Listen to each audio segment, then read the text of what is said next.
Welcome to the Warriors and Wardens podcast, formerly the Origin Canine podcast. We are dedicated to sharing lived experience of military and first responder communities from Australia and around the world.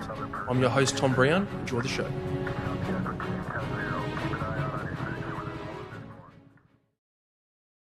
All right, g'day everybody. Welcome to another episode of the Warriors and Wardens podcast. Today I'm joined by Brian Riebeling, a friend of mine from the United States, current canine cop. You don't say former Marine, so Marine. Bro, welcome to the show, man. Thanks for having me. All good, dude. And mate, you're the second Marine I've had. I think the second Marine. The first one was, I think it was Michael Dowling.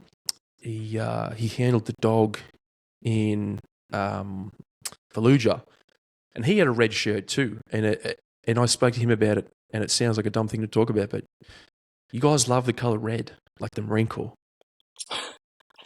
I think this is like one of two red shirts I own. My wife actually gets quite happy when I buy a shirt that isn't black. So I've been trying to branch out and I'll be a sucker when Worthless Handler has a new shirt that's not in black. Like the butcher shop ones that are in white and yellow. I have both of those just because they're not black shirts. Yeah, I'm the same. Then she'll see. Well, she'll see like, oh, it's a Worthless Handler shirt. I'm like, it's not black. Like, what do you want? Yeah, you're like, what's wrong with black shirts, babe? Yeah. I think these days we just call them shirts. Yeah. Well, I have a drawer full of them. Yeah, mate, black, grey, and then very occasionally I'll wear a green one. So yeah, anyway. That's 95% of the t-shirts I own. Yeah, dude. Those three 100%. Colors. This must be a dude thing, like cops, military, that sort of stuff. Unless you're a fiery and I don't know what they wear, yellow. Fireman things. Who cares? They're fireman shirts. Yeah, overalls, who cares? Dude, so Brian, mate, please take me back to childhood, dude. I want to hear about Brian growing up, man. Aggressively mediocre childhood that you've had. Yes, yeah, that's a pretty good summation of my childhood, just aggressively mediocre. I'm not a large guy, so I wasn't really great at sports. Growing up, I was usually the smallest kid on the field, not particularly athletic. Was a smart ass. Like, I ran my mouth and probably couldn't cash all those checks. I was born in like the metro, just outside St. Louis, like the Metro East area. I grew up in Southern Illinois until like the 4th grade, where we moved to Central Illinois, about an hour from where I live now. Like I said, aggressively mediocre. Like nothing really special stands out from childhood. Like we talked about the fire stuff before we came on. So I was always making fires, and I don't know, maybe that's backfired on me at this point in my life. But joined the Marine Corps 4 days after I turned 17, and that was kind of really where I started to grow up and mature. I would say the Marine Corps and then having kids have been the two biggest maturation points of my life. So, left for boot camp in July of 2004, went to San Diego, where everybody knows that's where the real Marines get made at. When I left, I wanted to enlist as an infantry in 0311. And my recruiter at the time was like, oh, well, you can be a forward observer and you're with the infantry and you call in artillery on stuff. And I'll give you an $8,000 bonus. And growing up, not very well off, I was like, you're gonna give me $8,000 to go do the same job and then a little bit more? Sure. So I'm in boot camp and we get to this battalion commander's inspection and he's like, recruit, what's your MOS? I said 0844, Forward Artillery Observer. And he says, the last time I checked, recruit, 0844 was fire direction control. And I didn't know what to say, so I think he just said, yes, sir. So we get done with the inspection, I go back and I have to ask my drill instructor, what is my job? Because I had no idea what it was. But then it was a good turn of events because I met the people that I met. But like the fire direction control does like data computation for units requesting artillery, so that way the howitzers can shoot it. So like I met some really good friends during that time. Like some of those guys I still talk to almost every day. Uh, like one of the squad leaders I had my second deployment. When I first met him, I hated him. He was a dick. He knows it. He will say that he's an asshole. But can we cuss? You say whatever the fuck you want, bro. All right. It's my podcast, man, and ain't nobody gonna complain. And if they do, they can get fucked. Like I thought he was an asshole. And like we were in my first deployment, we were in different platoons, but he ended up being my squad leader. My second deployment ended up as one of his fire team leaders, and then we formed like a bond. And like I said, I just went to his retirement. I told you bad with dates. I think that was last year, the year before. He retired as a career recruiter. So I flew out to Colorado, hung out with him, went to his ceremony and everything. It was fun to see those guys through. Like, had I stayed in the Marine Corps, I'd be retired now, but I still have 15 years to go as a cop. Let's see. So I went to Fort Sill for artillery school. There's not a whole lot to do in Lawton, Oklahoma. We would go hang out. Then I went and reported to my first unit, which was Gulf Battery, 2nd Battalion, 10th Marines. Because when we were picking where we wanted to go, you get the choice of East Coast, West Coast, or overseas. Well, overseas was either Hawaii or Okinawa, Japan. I'm like, well, I don't want to go there. I knew that from just watching the news that rotationally, 2nd MEF, Marine Expeditionary Force, was scheduled to go back to Iraq sooner than 1st MEF. So I was like, okay, I joined the Marine Corps. I want to go to war. So I picked East Coast. In retrospect, I should have picked West Coast because it was California, and California is a beautiful state. But I picked East Coast. So reported into Gulf 210. I think I was there a month or two when we started working up for deployment. Back then, like deployment cycles were basically, a month off, 6-month workup, 6-month deployment, come back. Guys would leave the unit, new joins would come in, and then that cycle would just keep going. Because we would send a battery with each battalion. My unit had just came off the 22nd MEU with, off my top of my head, I can't remember who they were with. But we were going with 1st Battalion, 2nd Marines. Like the MEU is basically, I don't know if there's still 2 of them, but like those are the guys that are sitting right outside the Strait of Hormuz right now, the 2,500 man elements. But you, in theory, go in there and support combat operations for 30 days until follow-on forces get there. So we train for like not evacuation, like embassy evacuations. We were just kind of the artillery support for it. They used us when we actually left. Hang on, I'm getting ahead of myself. So deployment day comes, we get on the boat, sail over. On the way over, we were on the Nassau, it's an old boat. I think it's still in service actually, but ship broke on the way. So instead of stopping in Cartagena, Spain, we stopped in Rota. Didn't make a difference to me. I'm 19. I had a great time. Don't remember a bunch of it, but stopped in where? Sorry, where'd you stop? Rota, Spain. There's a naval base there. It's kind of like, my understanding, it's like a service base. I don't know if that was outside of my understanding of stuff. I don't know if contractors or whatever came on the boat to fix it, whatever was wrong with it. But I remember we were supposed to go to Cartagena, and we ended up in Rota. But like I said, it didn't make a difference. I found out you can order a beer at 19 at 10 a.m. at a McDonald's. I was set. So, I think we went through the city of Santa Maria, which was like right next to Rota, if I remember right. And like I said, I had a great time. Like, then we get back on the boat. We sailed over down through the Suez, right up in through the Persian Gulf. As soon as we got there, we started offloading. Half of us drove the trucks that we brought. The other half hopped on C-130s and flew from Kuwait to Al Asad Air Base. And then we were there at Al Asad like 2 weeks, maybe. Not. It wasn't very long before we pushed out to the city of Hit, which is kind of south, if I remember right, like southeast of there.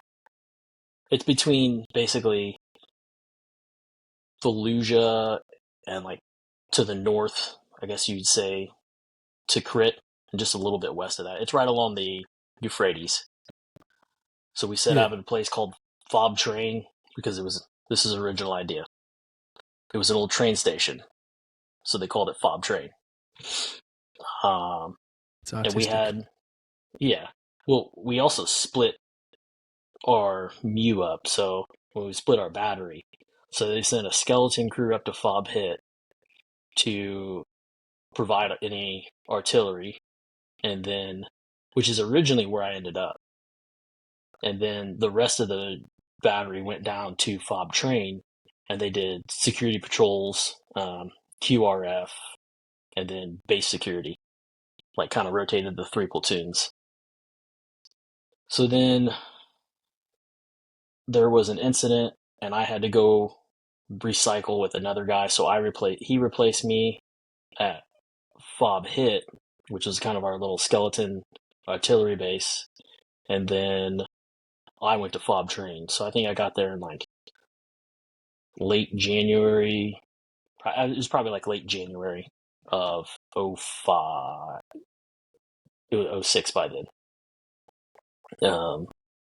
So then we just fell into that routine of, you know, stand and post on top of the buildings, or then you're the QRF. So any troops in contact, anything like that, you go out and provide a few more assets, and then security foot patrols or vehicle patrols around like the little area. Like there's a little village outside that we called Caboose Town. Um, so we go out there, engage with the locals a little bit, and then we drive around the kind of the MSRs and like the surrounding roads. But that was our little area of operations. There were the three other infantry companies had different spots inside the city. First time I got shot at was there. First time I was IED'd was there. So that was an experience, surviving an IED, and then not knowing that I was going to have more in my future. But like our big threat at that time were snipers and IEDs, and then ourselves.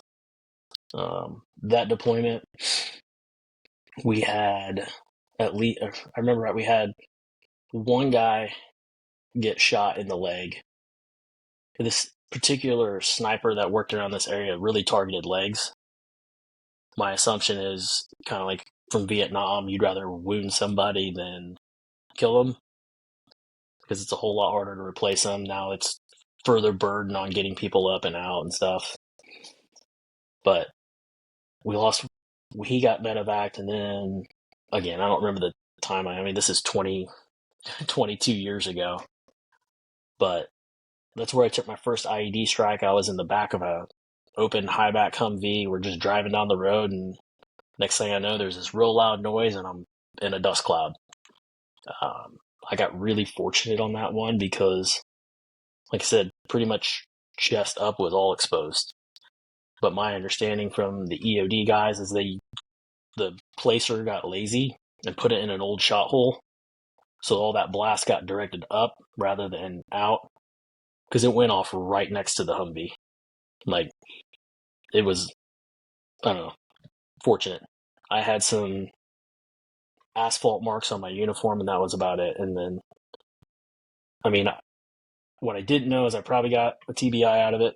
I didn't know about that until decades later when I started to look into TBIs and concussions and stuff and found out, oh, you've had a lot of concussions, not the two that you think you had. But we had both my fire team leaders get, I say shot, but the one took a ricochet right in the leg, in the femoral part of the thigh. Perfect bullet-shaped bruise on his leg. And then my other fire team leader didn't even know anything that he took a graze to the leg until we got back, and he's like, "What's this hole in my pants?" And he had a graze across his leg. So we were fortunate on that one. We had a 7-ton accident because the fog was kind of elevated, so the road, it was built up from the surrounding terrain, so there was like a causeway to leave. And one night, one of the 7-tons rolled going out the gate, and I can't remember how many Marines got injured in that one, but we lost a few to that one. Just nobody died, but I remember a guy lost his leg. Some people got pretty messed up with it. We had a complex ambush one day on one of the squads that was out doing security patrols. A bunch of guys took shrapnel off that, and then one of our terps lost his arm. It's kind of messed up. Like, the terp gets the most severe injuries. It's kind of the way it goes, with the terps. He was an American too. Like, he was from the Dearborn area, Michigan. He was the probably best terp we had because his English was really good. The terp I had in my platoon was terrible. He was a local national, of my understanding, and like his English was terrible, so it wasn't great. It was probably on par with the Arabic I learned on the boat on the way over, because they brought these 2 Arabic women onto the ship, and I think it was for like 2-3 weeks. We had to go up into the forecastle and like learn Arabic for like an hour or 2 every day. So I remember some of it, but like it was mostly commands. I couldn't have carried on a conversation usually, but I could tell somebody, put your hands up, turn around, tell them like who we were, but like conversation wasn't going to happen necessarily. Because I remember I pissed off some Iraqi army guy that was working with us because I called him a Jundi. And he was like, "No Jundi, Arif," which is like a corporal. And I'm like, "Okay, but you need to go over there." Like, I have my opinions about the Iraq war and things, and they have drastically changed as I've gotten older. But that was a big part of it. So like I said, we were fortunate. One of the other companies, they lost 3 Marines when they hit an IED, catastrophic kill. Like, they all died. Like, so that was unfortunate. So come back. I'm on post-deployment leave. No girlfriend at the time, nothing. And the most beautiful woman I've ever seen walks into my life. I'm not looking for love, but like trouble, it found me. So I met her May of 2006, and we're approaching 20 years now. So next month will be 20 years. I don't remember.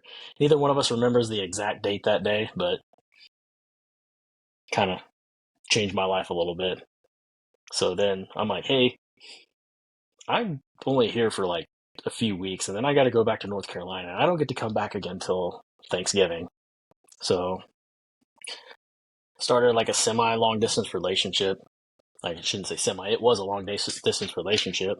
So we're talking all the time, and then came home, actually asked her out in person. I don't know, chivalry or something. So then we got ready to leave again in March because, like I said, deployment cycles, you get a month off, we're right back into the deployment. Well, my second deployment, we got attached to 1st Battalion, 12th Marines out of Hawaii, and we were going to run convoys. So that was going to be 2007, which in our areas of Anbar, there wasn't a lot going on necessarily.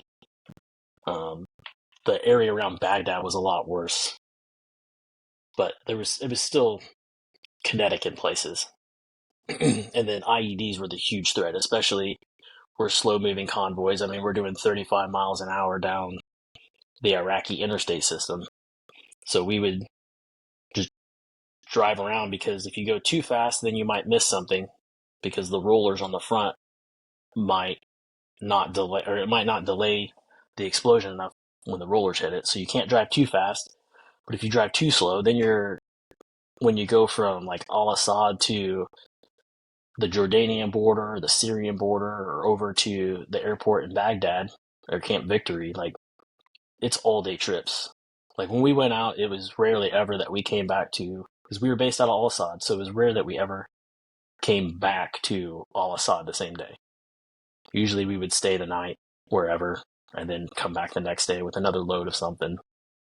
But I met her before that deployment, and I had this crazy thought, and I ended up telling her, I was like, I think I'm going to dump you because I'm going on deployment, and this isn't fair to you that I'm going on the deployment. And she's like, no, that's not happening. So that worked out. That second deployment, we ran convoys all over Anbar province for the first, I don't know, 3/4 of that deployment. I mean, we went to Husabaya, I went through Fallujah, through Ramadi. I'm like, I've never seen devastation on that level, because this is after the battles of Fallujah. This is after the battles of Ramadi. We would go over to, we went out to the Jordanian border, to the checkpoint there a few times. We went out to, and I don't know if you ever went to like Western Iraq, but like hours of nothing. Like, it's like the ocean, but sand. And then we would go up to Al Qaim, up on the Syrian border, every once in a while. We only made 2 trips to Baghdad. One of those trips started, I think, on May 2nd, because we were escorting some KBR guys from Al Assad to Camp Ramadi. And then I think we went over to Fallujah after that. And then from Fallujah, we were going to Camp Victory. They called it BIOP, the Baghdad International Airport. So we were a few clicks out from the ECP, the entry control point for BIOP, and we had to stop because there was an IED up in the roadway. EOD goes and clears it, blows it up. I mean, we were stuck there for hours, and it was May. It was sweltering hot right there. And then we just start rolling. Like, I didn't hear anything. The convoy had taken off. Both my deployments, I was pretty much a turret gunner most of the time, because my first week or two in the fleet, they sent me to, I don't really know anything about being a fleet marine, but they sent me to machine gun instructor school, because we had a quota for machine gun instructors, 240 Bravo instructors, and then Mark 19 instructors. So they're like, you're the 50 cal guy now. Phenomenal weapon to shoot. Phenomenal. It's probably my favorite. Because fuck you and your cover. Like, yeah, it's great. But so we start rolling, and we're making the turn off of Mobile, kind of like the interstate, the turnaround in the middle of the interstate. That was our turn. So as we make that, the next thing I know, this fireball shoots up from underneath the truck. I had no idea what just happened. But yeah, this fireball shoots up and truck's on fire. So I'm like, shit, I gotta get out. So I look down and I can see everybody's kind of exfilling out of the truck because we were rolling 5 deep that time. So like everybody gets out. I fall down on like the gunner pedestal, and then I can't get out through the back door on the driver's side because there's just nothing but fire there.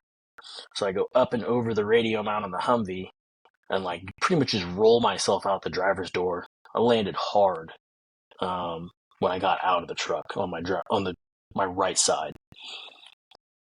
Then realized I don't have my rifle because that was kind of stuck in the turret because that wasn't my primary weapon system at that point, and I didn't have time to like grab it. I took what was on my body,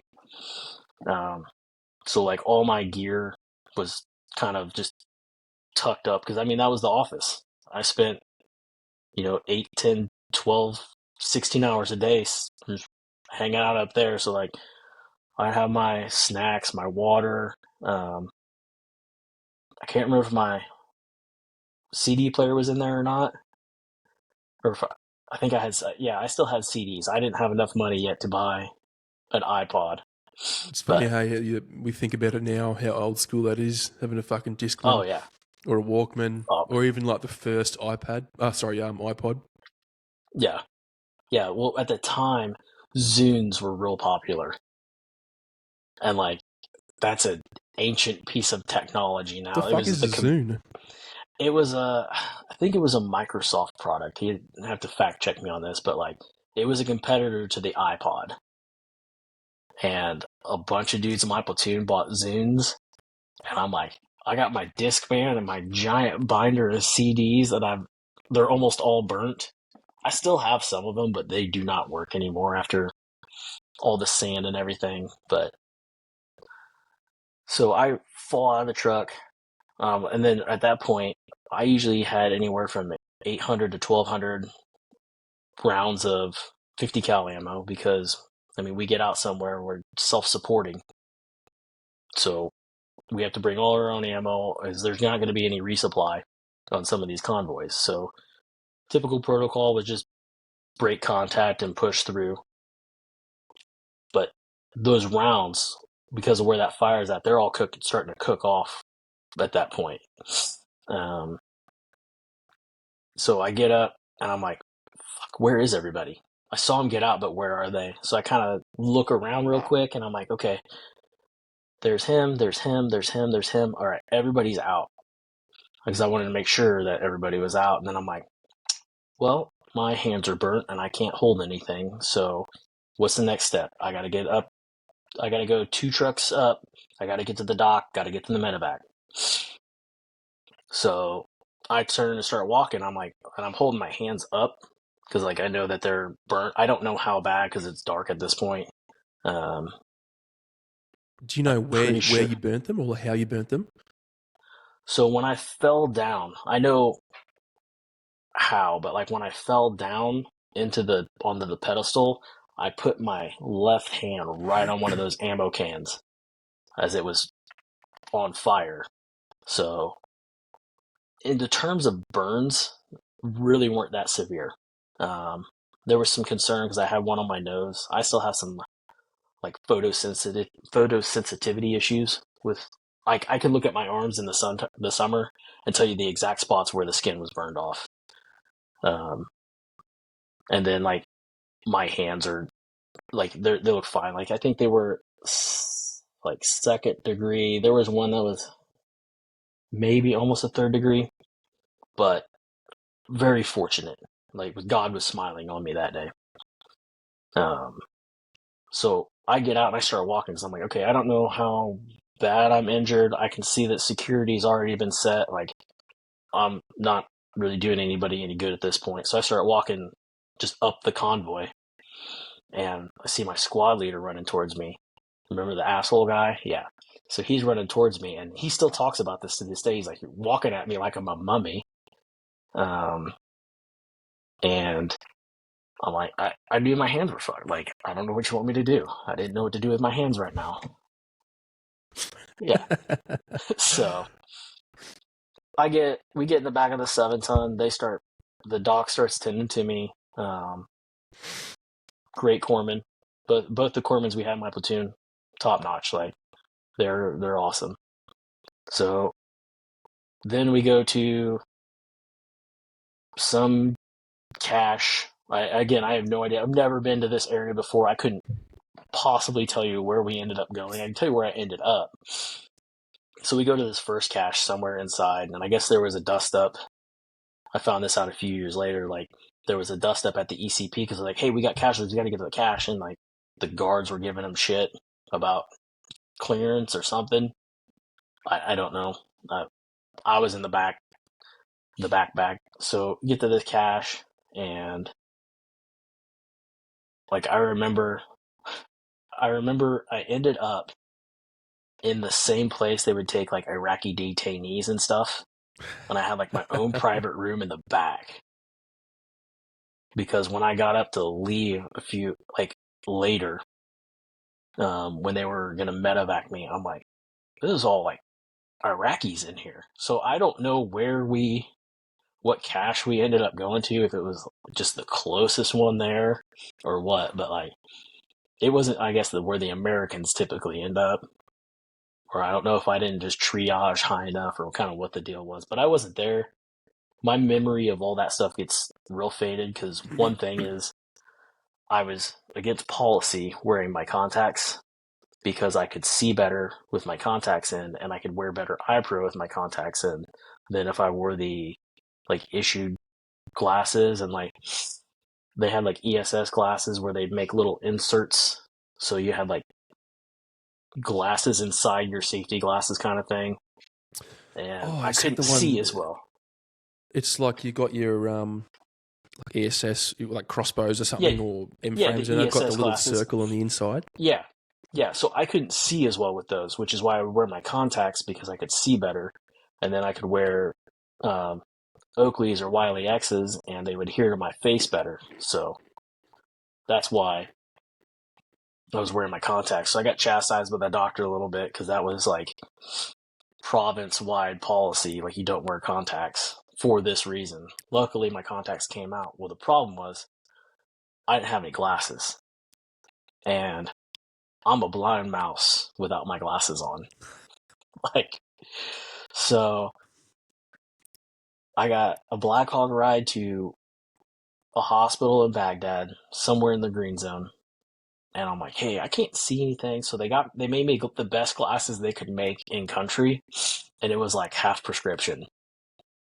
So like I was in there for like a week getting shot up with morphine and Percocet on a real regular drip. And I go upstairs to the roof one day because they allowed me to go up to the roof, and I'm like, wow, those are interesting shapes and colors. I couldn't see any of Baghdad at all. And I was there for like a week, and they just pumped me full of drugs for pain and stuff. I did though. So at one point they had to debride my arms, like get all the shit out of them. Yeah, but I don't remember any of it because they gave me ketamine, and like I get why people do some psychedelics, because as I was coming out of it, this is 2000. This was May 3rd, 2007. This happened. So this is probably the fourth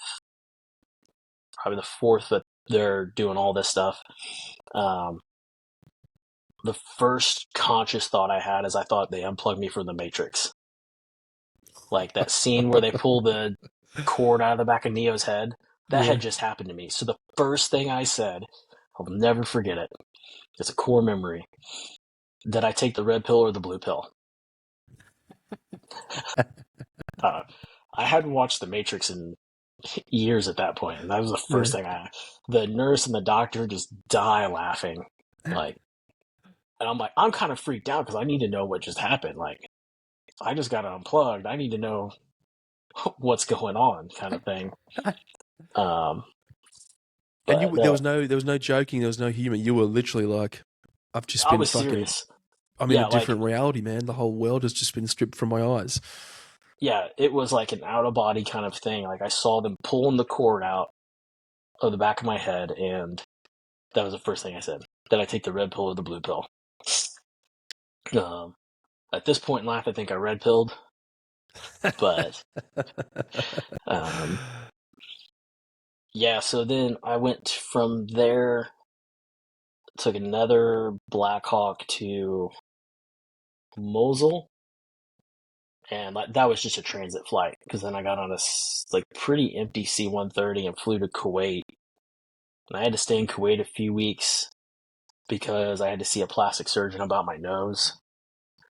And he's like, yeah, we might have to send you to Germany for this. And like, I knew Germany, you were done. You're not coming back if you go to Germany. Like, you're It's not coming back in country. Ramstein, whatever. I think, yeah, I think that's where they were sending. Like, if you truly got fucked up, you were on a plane back to Germany. And I was like, no, I don't want to go to Germany. I don't want to go to Germany. Like, what can I do? And like, he took another look, and I stayed. So I did a few weeks in Kuwait. Again, I can't remember exactly how long it was, but I spent a few weeks in Kuwait. I would get weird looks walking around there because I had no clothes when I came. I came to Kuwait with nothing. I was a I was a homeless person. Like, I had no possessions of my own.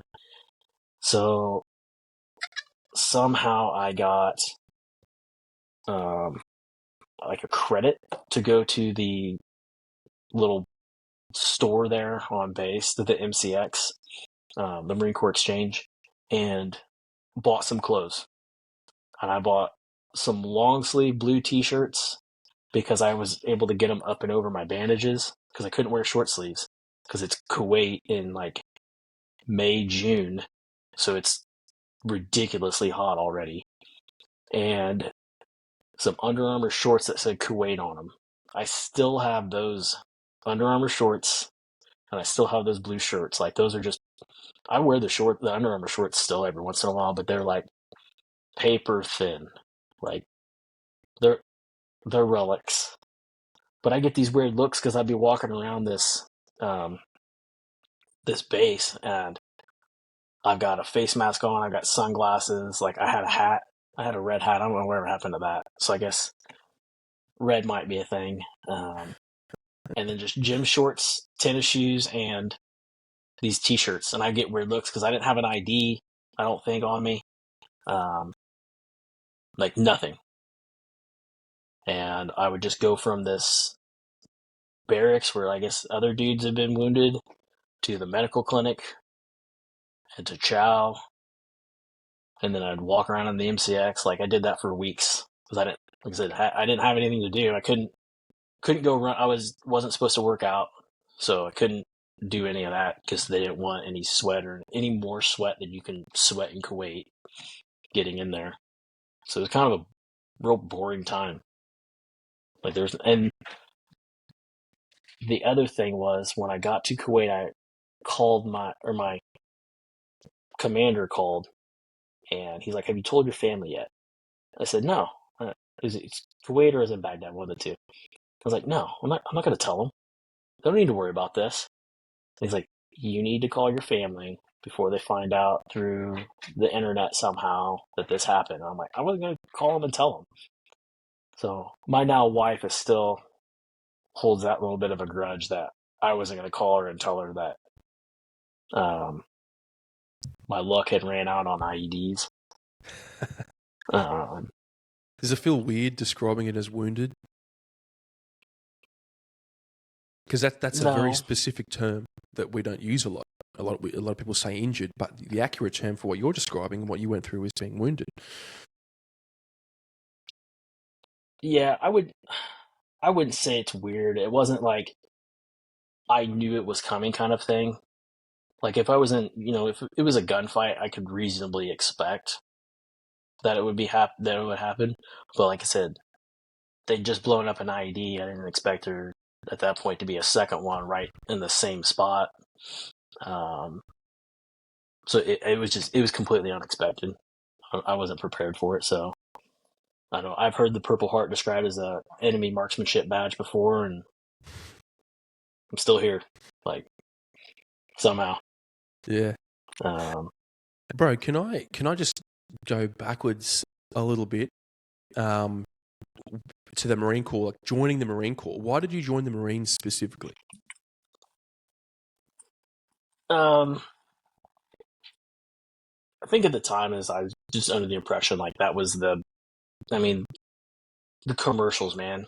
The commercials in the 90s and 2000s. Dude slaying a dragon, like runs down a bridge, climbs a tower, runs down the bridge, slays the dragon. Like they had this like aura about it. That was probably the reason why, to be honest. I can't even actually remember why. It's been so long.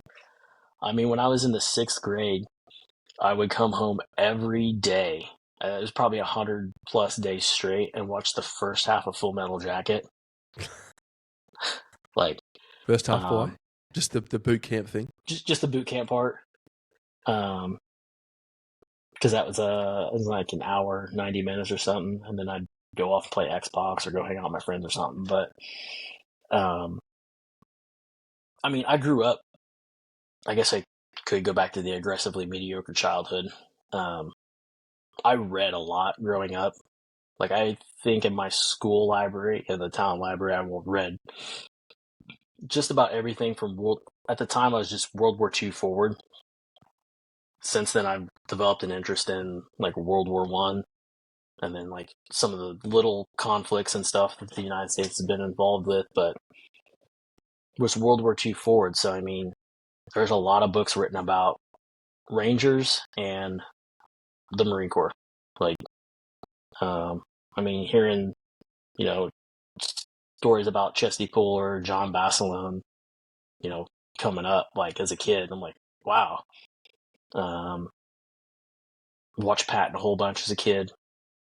I'm like, he came from a much different class than I did, so it wasn't necessarily, I didn't necessarily have a Patton pedigree at the time, but the Army recruiter tried to enlist me when I was still 16, and I guess his boss, I told him no or something, and he was going to come back, and so I called the recruiter up, actually, I think it was the day before or the day of my birthday. I called the Marine Corps recruiter, and said, hey, I want to enlist. And I was 17 at the time, and the soonest he could meet with me was 4 days later, so it was just kind of a done deal after that.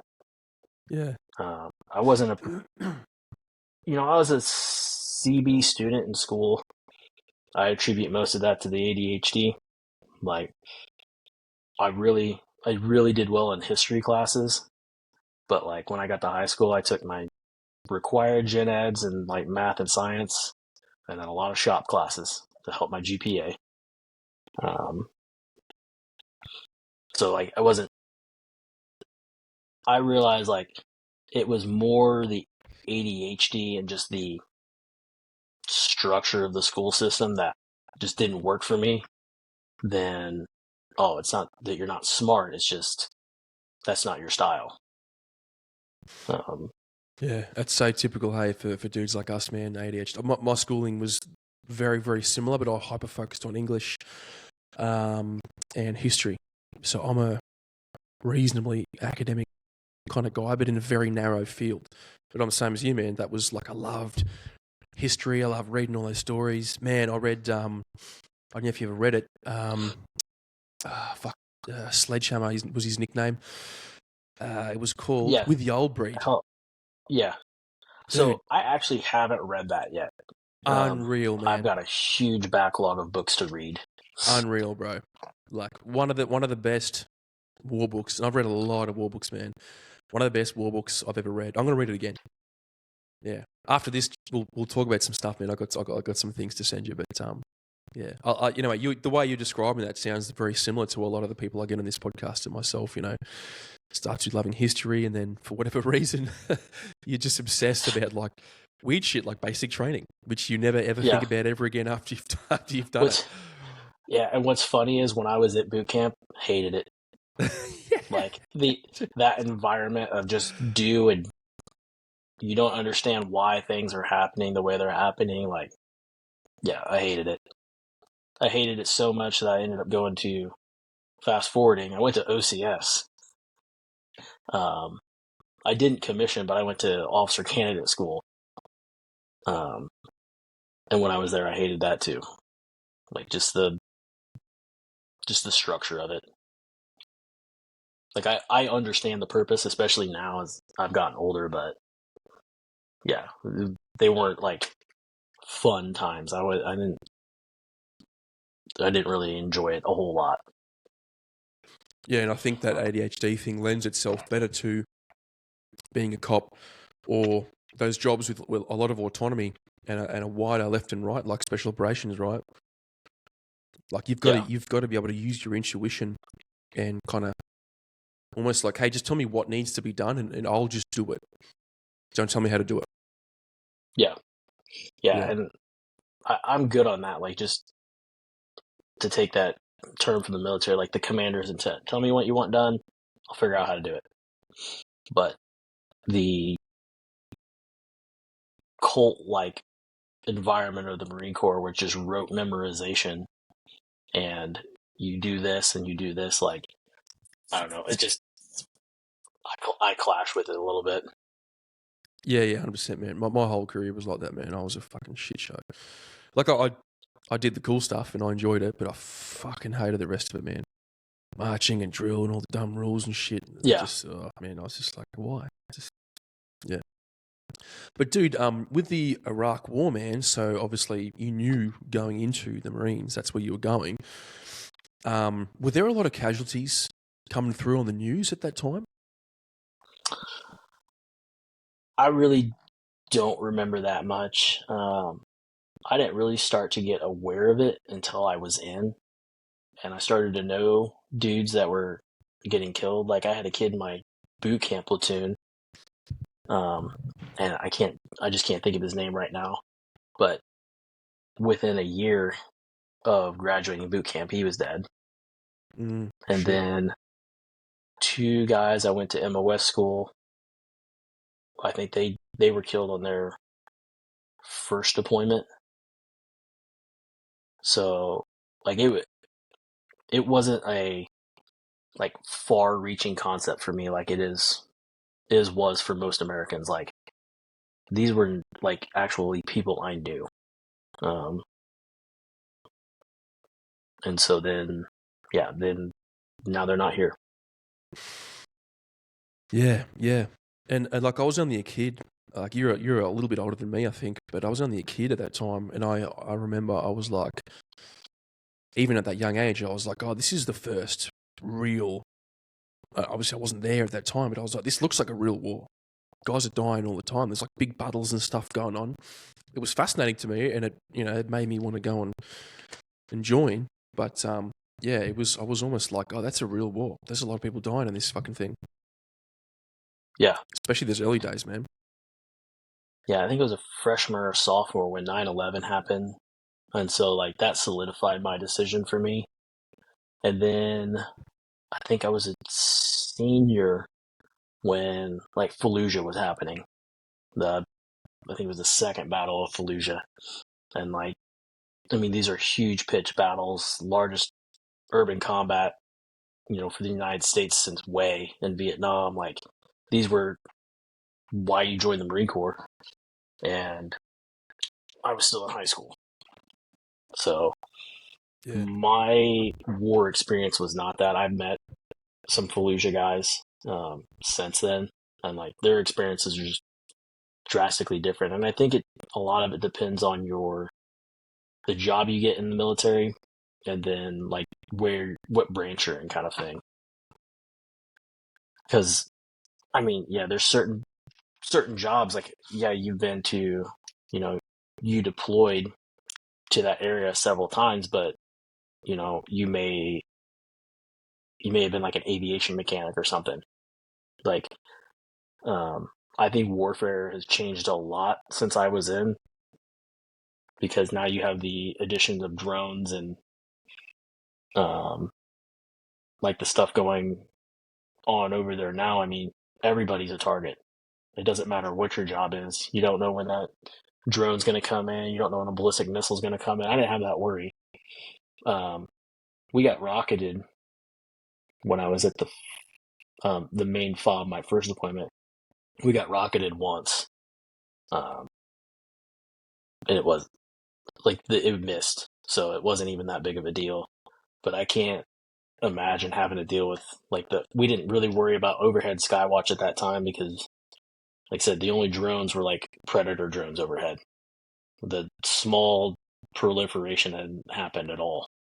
So all you had to worry about was the IEDs in the ground, and then insurgents.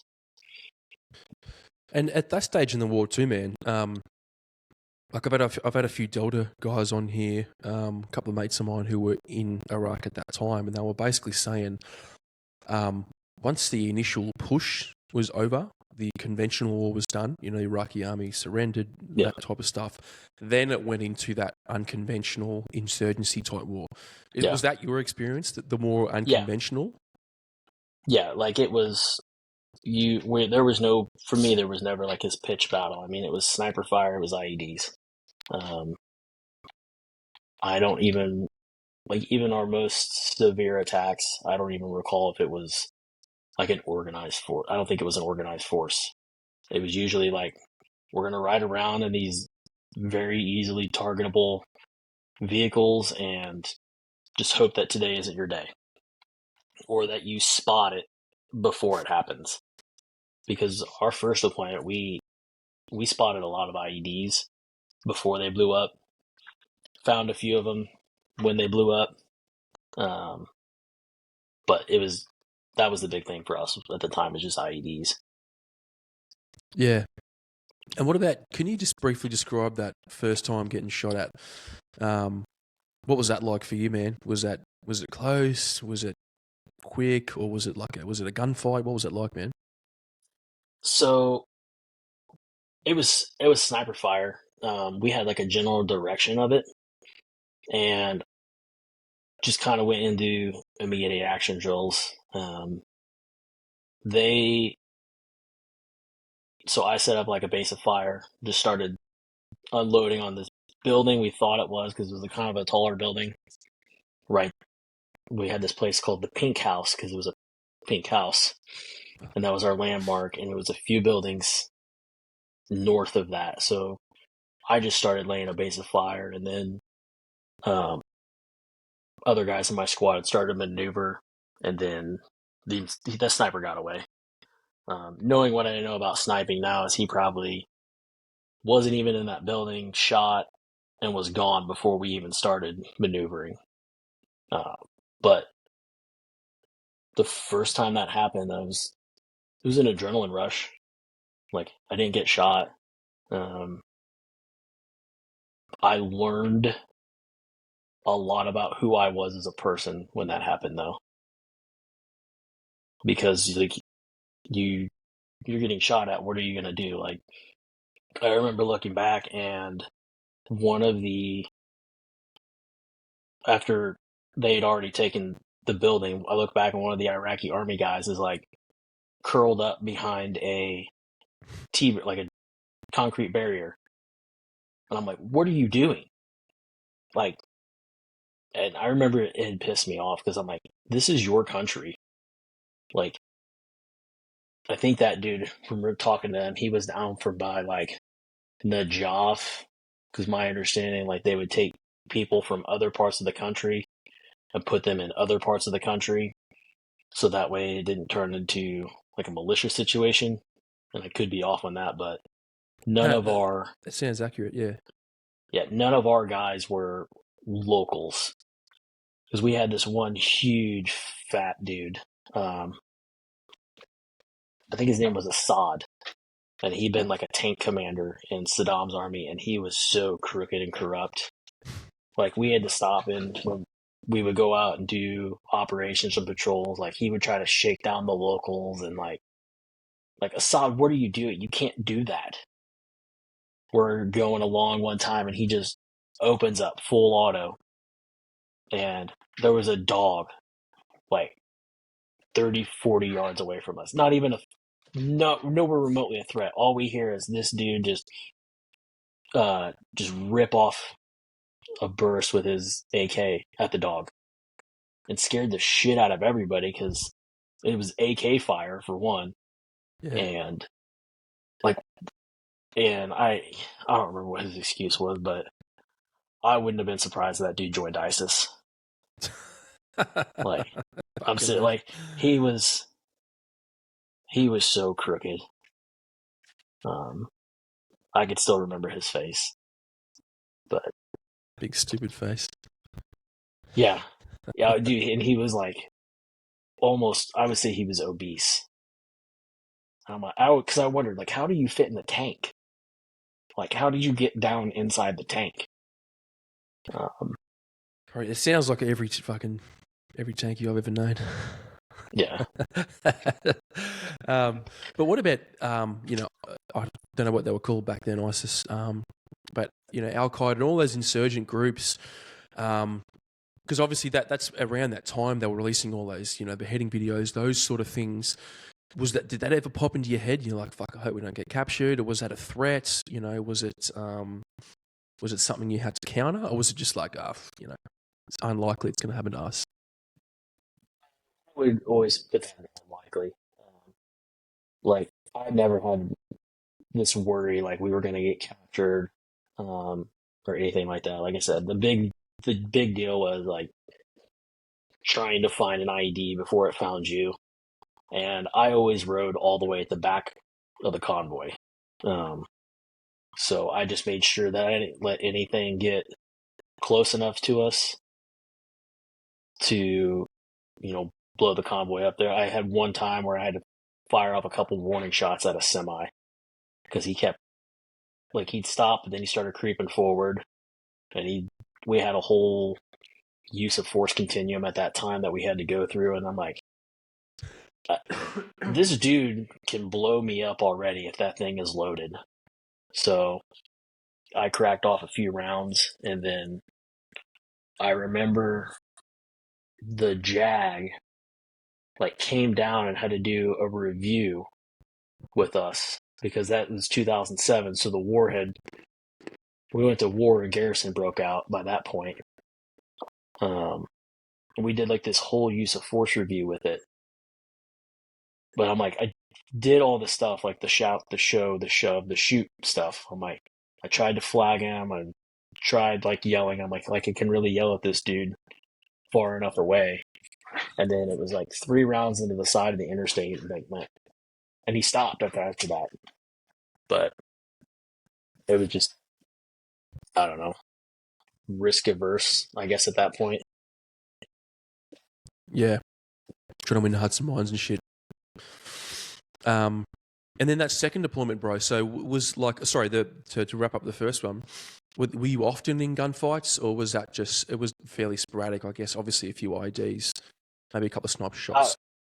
Yeah, I would say it was sporadic. I don't know if there's really any particular pattern to it. I think every platoon had a few incidents, but that was about it. Like I said, both deployments, like, I was always more worried about IEDs than getting pinned down in an ambush and, maneuvered on. Because I can do something about that, like the IED. If you don't see it and it sees you first, like, you're done. Yeah. What about engaging the enemy, man? You ever have to engage anyone up close, No, at a distance? No, so the one firefight that we had with the engagement with the sniper, I never saw him. Like I said, I just had the general idea where he was probably at, and so I just started putting suppressive fire down on that. But yeah, nothing like I said, my experience pales in comparison to others. I'll never try to, make it out to be something it's not. Yeah, which obviously it doesn't sound like you are at all, man.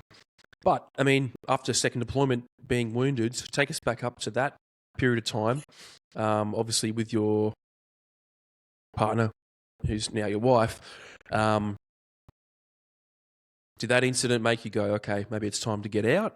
Or was it just like, oh, fuck, that was kind of shit. Let's just, whatever, let's just keep going sort of thing. Were you a lifer?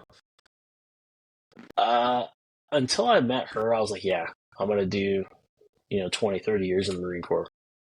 And then after I got wounded, I'm like, I like this girl.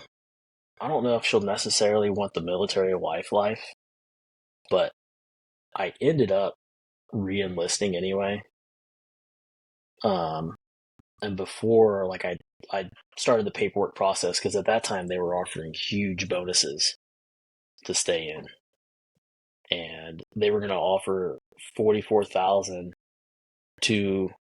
for a lateral move to the infantry. And so I went and I was starting that paperwork, and like I went and slept on it that night, and I woke up the next day. I'm like, I should give college a try because they had already guaranteed, like, yeah, you're going to come back to, you'll go to infantry school, and then the unit that I already knew which unit I was going to, but like, you'll be back in Iraq like next year. I'm like, okay, I've just done 2 deployments to Iraq. Like, there's not, at least in our area, there wasn't a lot going on other than drive around and get blown up. Like, there wasn't any pitch gunfights or anything. The Marine Corps was pretty much out of Afghanistan at that time. Now, had I had a crystal ball and saw that they were going to pivot back to Afghanistan and, like, there was going to be actual battles and stuff again, I might have made a different decision. But, I was playing the hand I was dealt, so I was like, okay, I'm going to get out, and I'm going to go to college. I'm going to use this GI Bill. Because in my entire extended family, I'm only one of 3, I think, that has a bachelor's degree, and the Marine Corps paid for it. So when I got out, I was already taking college classes before I even got out, online. So I did those, rolled straight into school, and I held like a high 3s, like 4.0 GPA, because I use that ADHD and I focused. I'm like, okay, getting paid to go to school. Like, this is your job now. This is your purpose. Make good use of it. So that's what I did for the next 3.5 years. What I didn't count on was that recession in 2008. And Yeah. so I was like, okay, I'm going to get out and I'll be a cop. So I was like, I get my bachelor's degree, I can go be a cop. I couldn't find a job at that point, like police-wise. Like, nobody was hiring, or I didn't finish high enough up on the list to get selected for it. So I'm like, well, shit. Now, what am I going to do? So I started working on getting back in the Marine Corps. I'm like, it's an abusive relationship, but you're going to come back to the one you love. So I was like, but now I got this bachelor's degree, I can go be an officer. So that took, I think it ended up being like an 18-month process before I actually left for OCS. And that was the summer of 2011. So I'd pretty much just gone to school up to that point, and then went to OCS, came back and finished a semester. Well, in that time I got back from OCS, I applied at the police department I work now, and I finished like 7th or 8th on the list, and they took like 10 of us. So now I've got a job, and when I talked to the officer recruiter originally, they're like, oh yeah, we can switch you to a reserves, that's no problem. Like, if something changes. And I'm like, cool. Like, so this is probably a sure thing. And then I was in the police academy, and I got a call like, hey, we need to know if you're going to commission or not. And I'm like, well, I need to switch to a reserve contract because my wife had graduated and she was on a contract for nursing at the hospital that she works at. So she was locked into a 2-year contract. So they're like, no, can't do it. You have to go active duty or we can't do anything. So I had to tell them on the phone as I'm driving, like, sorry, like, I can't do this. So then I started law enforcement. One of the things I hadn't really dealt with, though, is that second deployment gave me some PTSD. Like, I remember I would be driving to classes because I commuted back and forth. I didn't have like a cool college experience. Like, it was go to school, come home. Like, It wasn't big frat parties and no, I didn't. That's probably why I did so well in school, because I didn't have all those other distractions. Because I know when I went to sign up for OCS, like, it was on University of Illinois campus, like right off campus, like half a block or something. And I'm like, this is U of I. I had never gone over there before. I'm like, it's a good thing that I'm going to one of the other state schools, because I know what I would have done if I was there, and I would not have a bachelor's degree. probably wouldn't have had a wife either. Probably, like, I would have partied that away. But good yeah, you know so that I'd about be yourself, man. It's strength. yeah, so I'd be driving along though, and I'd see, like, where I live, it's just fields. It's commodity crops, corn and soybeans everywhere. And then the next year, it's soybeans and corn. And so I would see, like, trash on the side of the road, and I'd freak out. Like, usually it was all internal, but, like, I'm sure it manifested physiologically too. Or, like, farmers would mark the edges of, like, different fields with, like, a post. Well, to me at the time, that's an aiming stake. Like, and it took me quite a while before I wasn't bothered by that. Like, you know, the big things for me at that time, like, were trash and aiming stakes, like, just to put random posts. Like, but that's gotten better. My nightmares aren't as frequent anymore. I used to have a lot of dreams about burning up in a car, or somebody I loved burning up in a vehicle. Like, Yep, I can see that. but what I did is I started going to therapy a few years ago, trying to resolve it, because I'm like, getting to that next maturation point when I started having kids, like, trying to be the best version of myself for them. So if I'm carrying all that, then all I'm going to do is pass that down. I'm not going to break that, generational cycle. So kids have made me so much better of a person. Like, when I asked about cussing, like, I rarely, if ever, cuss around my kids. And I cuss a lot. But, like, in front of, I don't want my kid to go to school and, drop F-bombs and, like, where'd you hear that? Well, you said it. Like, that's not being a leader of your family. It's not being a leader of your children. Like, that whole leadership by example thing, they're constantly watching. Like, as you know, like, everything you do. I'm convinced my oldest kid's going to end up being a lawyer, the way she looks for loopholes. Because, like, tonight, I told him, all right, I'll go fill your waters, get in bed, tuck yourself in, and I'll be back up here in a second. So then, like, 15 minutes later, they come downstairs. I'm like, I already tucked you in once.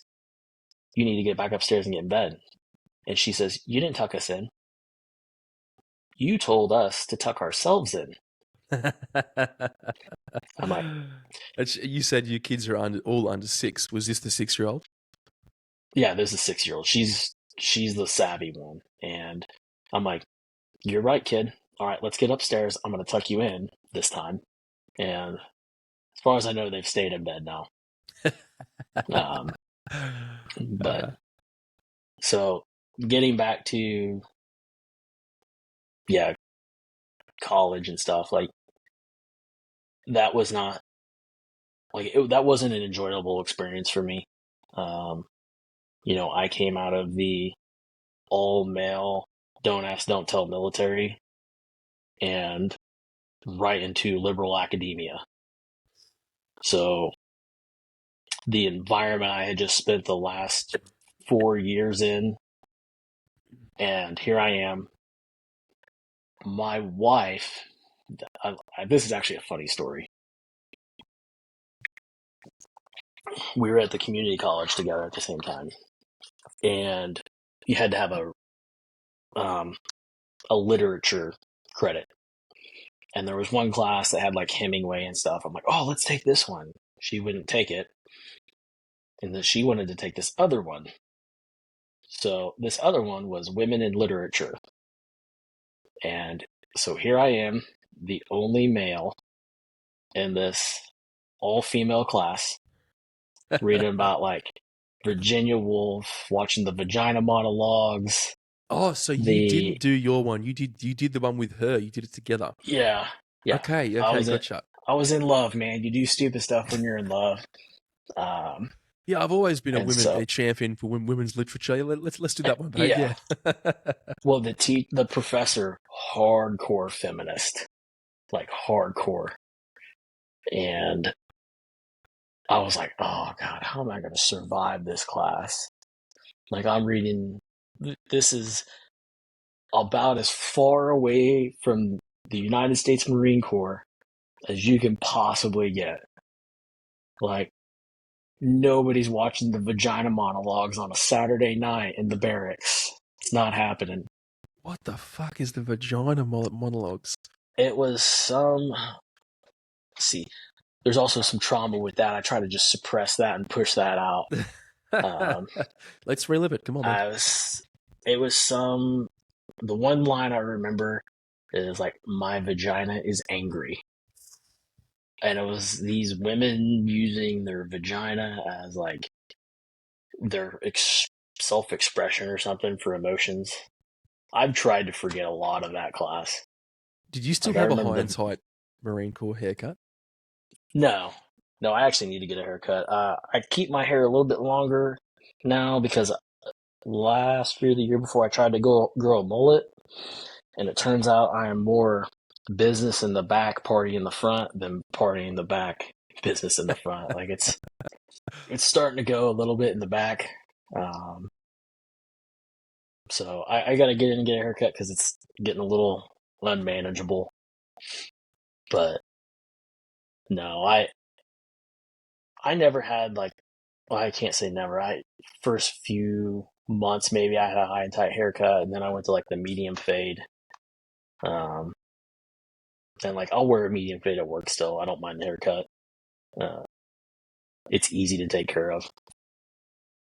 As long as I got enough to kind of comb over a little bit. Yeah. I don't have like beautiful, luscious locks like Pat Stewart. Like that man's got a great set of hair. Yeah, bro, you mentioned Pat Stewart before. Yeah. Have you guys ever met, or did you just watch his stuff? Yeah. No, so what timeline jumping forward, I got to shoot the Detection Dog Challenge on ESPN in Raleigh, North Carolina, which is where I met Michelle Lyman. And then the day I got there, PSA Nationals were there. And like the PSA is not big in my area at all, but I was into canine, so I was like looking into just more stuff, and I watch PSA stuff online, and I'm like, this is only like 30 minutes away. So I went, and the first person I ever watched do a Nationals routine was Janet Edwards. So that set the bar pretty high of what to expect. I think she was trialing in the ones. And so then Pat was there. If I remember right, he was shooting a documentary. And one of the routines was over. Like I was walking, I think I was going to take a leak or something. I ran right into him, and I've been listening to the Canine Paradigm and stuff for a little while. I'm like, "You're Pat Stewart." So we took photo, and then I think it was the next year he had a 5-day boot camp up in Chicago. So I took some vacation and got myself a seat in that class for the seminar and then the 5-day boot camp. So we still talk every once in a while. Like, he's been pretty influential in like my dog training knowledge. Yeah, for sure. And a lot of it is just kind of the way he explains things. Like, they just click with me. Like, there's other phenomenal coaches and trainers out there, but like some of them, I don't take it in the same way. Yeah, I think that's on this. I look at Pat the same way, right? He's an educator, man, and he's really good at it. And like you said, a lot of the metaphors and stuff that he uses. Because I did a course of his like 6 years ago, when I first got out of the army, and it was my first second thing that I'd done with dogs outside the army. And yeah, I'd met Pat in the unit very vaguely and briefly, but yeah, I was impressed, man. I was like, oh damn, man, this guy's got a knack for letting you retain the information. So yeah, because you guys were both in Tag East, weren't you? Yeah, that's like a sub. I wouldn't even say unit. It's a capability of the unit that we were in. Yeah, but we've both done that. Yeah. But dude, let's get back to the police stuff, man. So obviously you're a raging feminist by this stage. Yes. Voted for Obama twice. Yeah, and what's the old guy? And Biden. Voted for Biden as well. Yep. And Kamala. Mate, she's an absolute, from what I've seen of her, an absolute tit. But then again, that was my algorithm, was feeding me all the dumbest shit she ever said. Yeah. And then a couple of times my algorithm flipped and showed me some other stuff she said, and I was like, oh, she's like a reasonably articulate, intelligent human being. Yeah. So anyway, total fucking side story there. Americans deserve a better class of politician. Oh, dude. But don't get me started, man. You guys, the political divide over there. Yeah. And the mechanism that feeds it, that divide, is crazy, man. Crazy, dude. Like, there are some crazies on both sides, right? Oh, yeah. But holy shit, man, it's like its own industry, the dividing people and watching the two extremes fight each other. It's like the two normal people standing in the middle, trying to break up the fight between two crazy people, and they're like throwing punches over the head, and you just get knocked in the back of the head. That's what it reminds me of. And I'm like, just fucking fuck off. What are you doing? Stop yelling at me. Anyway. So back to the police thing. Police. So I got hired, and I went to the State Police Academy. So that was my third boot camp environment. And as with the other two, I thoroughly enjoyed it very much. Because again, they're trying to instill this like military discipline. I'm like, seriously, guys? Like, this, I understand the reasoning behind it, but they call them TAC officers, like the drill instructor type guys, rode my ass because he was a Marine, and so I rode my ass. And like I said, I don't have anything against them. I actually saw him at the state fair a few years ago after a few beverages, and I ragged him. I'm like, there's nothing. We work for two different places now. Like, yeah, we're same but different. So I went through that, and then started our field training program. So the way that works is, it was 20 or 25 weeks at the time, and so you just rotate through all the different shifts. It was like 5 weeks, I think 4, 4, 4, and 3 maybe. So you come back to your original FTO, and they're in like a shadow phase, and you're being evaluated solely on solo patrol. Like, can you do this job or not? So they're not there to help you; they're just there to evaluate you. So I started on a power shift. And that was 7 p.m. to 4 a.m. And then I rolled to second shift, day shift, then to midnights. And my midnights FTO, we are actually in K9 together. So he calls me son, and I call him dad. And then I rolled back to the power shift for that final phase of FTO. Still remember I remember my first arrest was for domestic battery. And the only reason I really remember it, not because it's my first arrest, but because this lady's feet were so dirty and callous, they looked like hooves. Like, she didn't even want to wear shoes when she went to jail. That's the only reason I remember it. She had some hooven feet. Why were you, obviously she had no feet, no shoes on, hence why you were looking at her feet. Yeah. Like a fucking hobbit. Yeah, I'm like trying to take everything in, and like I think it was like she was getting in the car, like sliding in. I'm like, what the fuck is with that foot? Excuse my feet, dear. Yeah, like, she was a peach. But then I remember my first dead body on as a cop. It was some lady, and she was I think she'd already gone through rigor, and I forget the term when like you start to turn purple and stuff, but she was in those stages. But like, I've been in FTO since 2019 now, and like, so you take recruits to those kind of the stuff like that, like stuff they may not normally get. Like, you take them to gun calls, you take them to something they may not have had just because of the way the FTO process shakes out. So it could be, I don't do a lot because I've worked almost my whole career on midnights, but like financial stuff. Well, you've never had a financial crime? Okay, we're going to go do that. I can't really tell you the last time I took one of those because all those places are closed by the time I get to work. But like your sex assaults, you want to teach them how to book in guns. Just that way, when they come out of the program, they're as well-rounded as possible. So that way it's not, hey, how do you, because I've gotten the calls, like from, somebody that just got on their own. Hey, can you help me book this gun in? Your FTO didn't teach you that? Like, any of them? No, we never got a gun. I'm like, oh, okay. Well, who are your FTOs? Like, so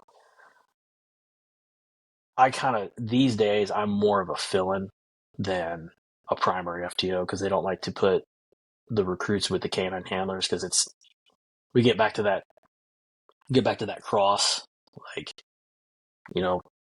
we still, the way it works at our place is we still answer calls, but I get given freedom to, like, there may be an alarm, like a glass break alarm on the other side of the city. I'm going to go that way. Everybody kind of understands that. Like, I have a good shift. So they kind of understand, like, I'm going to go if it's like something suspicious, like just kind of out of the ordinary, or a business we don't normally get an alarm at. I'll go to that kind of stuff. Just that way, at least I'm there. And if it turns out to be nothing, it's nothing. It's just gas and time. I don't care. Mm-hmm. But sorry, go ahead. I was just gonna say, like, kind of backing up to career progression up until now. Can you just talk us through being a new cop before we start talking about your canine stuff and SWAT and whatnot? Because I think a lot of my audience is cops, a lot of military people, but I always like to get the impression of what your first year was like on the road and the sort of things that you see, how it affects you, those sort of things, man. Can you run us through that, dude? At that time, like, things that would affect me didn't, like, the job didn't really start to affect me until I started having kids. That kind of changed my perspective on stuff a little bit. But like my first year was like a flash in the pan. Like just everything was fun. Used to get adrenaline dumps like all the time. Like just going to calls, foot pursuit. Like we used to have a lot of people run on foot. Now everybody flees in their car. Because our pursuit policy is so limited. Because really right now the way you end a pursuit is they crash out or they give up. And if they crash out, if they were going to do that, you hope it's not into somebody that's innocent. So everybody takes off in their cars now. But yeah, it used to be, there was foot pursuits all the time. Like we're always chasing people, hooking people up. Like, that was in 2012 is when I started. So the policing in America was a lot different. That was pre-Ferguson, pre George Floyd. Like none of that stuff existed yet. Who's Like, Ferguson? Sorry. That was Mike Brown, I think was his name. Like Ferguson, in the St. Louis area. Like I noticed the shift in policing then. Like guys weren't doing as much after that, and the perception towards the police was different. That was the hands up, don't shoot era. So I noticed then, and I was still, I don't know, I think that was like 2-3 years on the job. And like, I noticed a change in just the general environment and culture. I'm like, okay, this was my generation's like Rodney King moment. Yeah. So this will be the status quo for the way things are now. And then, fast forward a few years, then George Floyd happens. And then we got hit with COVID, like around that, I think that was around the same time. So like all those things have happened in the last, 14 years or so. So it's just from when I started to where I'm at now, things have changed a lot. And I would say the way I do things has changed a lot too. But I have changed a lot. Like my knowledge base is far greater. Like I've only had 2 complaints at IA and then 2 civil lawsuits in that whole time. That's 4 more than I've had. Yeah, but it's doing, a lot of it is knowing when and where you're right, and like, understanding that you're operating within your legal bounds, with established case law, policy, state law, and not breaking any of those, not doing illegal search and seizures and things. The reason I say that You know, is because that's, I think, getting sued and being investigated and stuff. That seems like it's relatively unique to the police. I've not heard a lot of that in the military, in the Fireys, in the Ambos. I'm sure they've got similar looking processes, but it seems like the cops are under a lot of scrutiny. Obviously, you were saying, George Floyd, that type of stuff. Because it's not like people just suddenly got more innocent, right? You just got more scrutinized. Yeah, because I don't remember which one it was, but we started getting body cameras because they want police accountability. Like, we're going to show that all these police are, doing all these things that are illegal and immoral, and that we're going to be right. And the body cameras are really, like, I was really opposed to them when we first got them. I'm like, this is an affront on my personal integrity. You're telling me that I'm a liar and the way I'm doing things is incorrect. And like, that was the start of a low point for me. And then we've had them for a while, and it turns out, are there bad apples?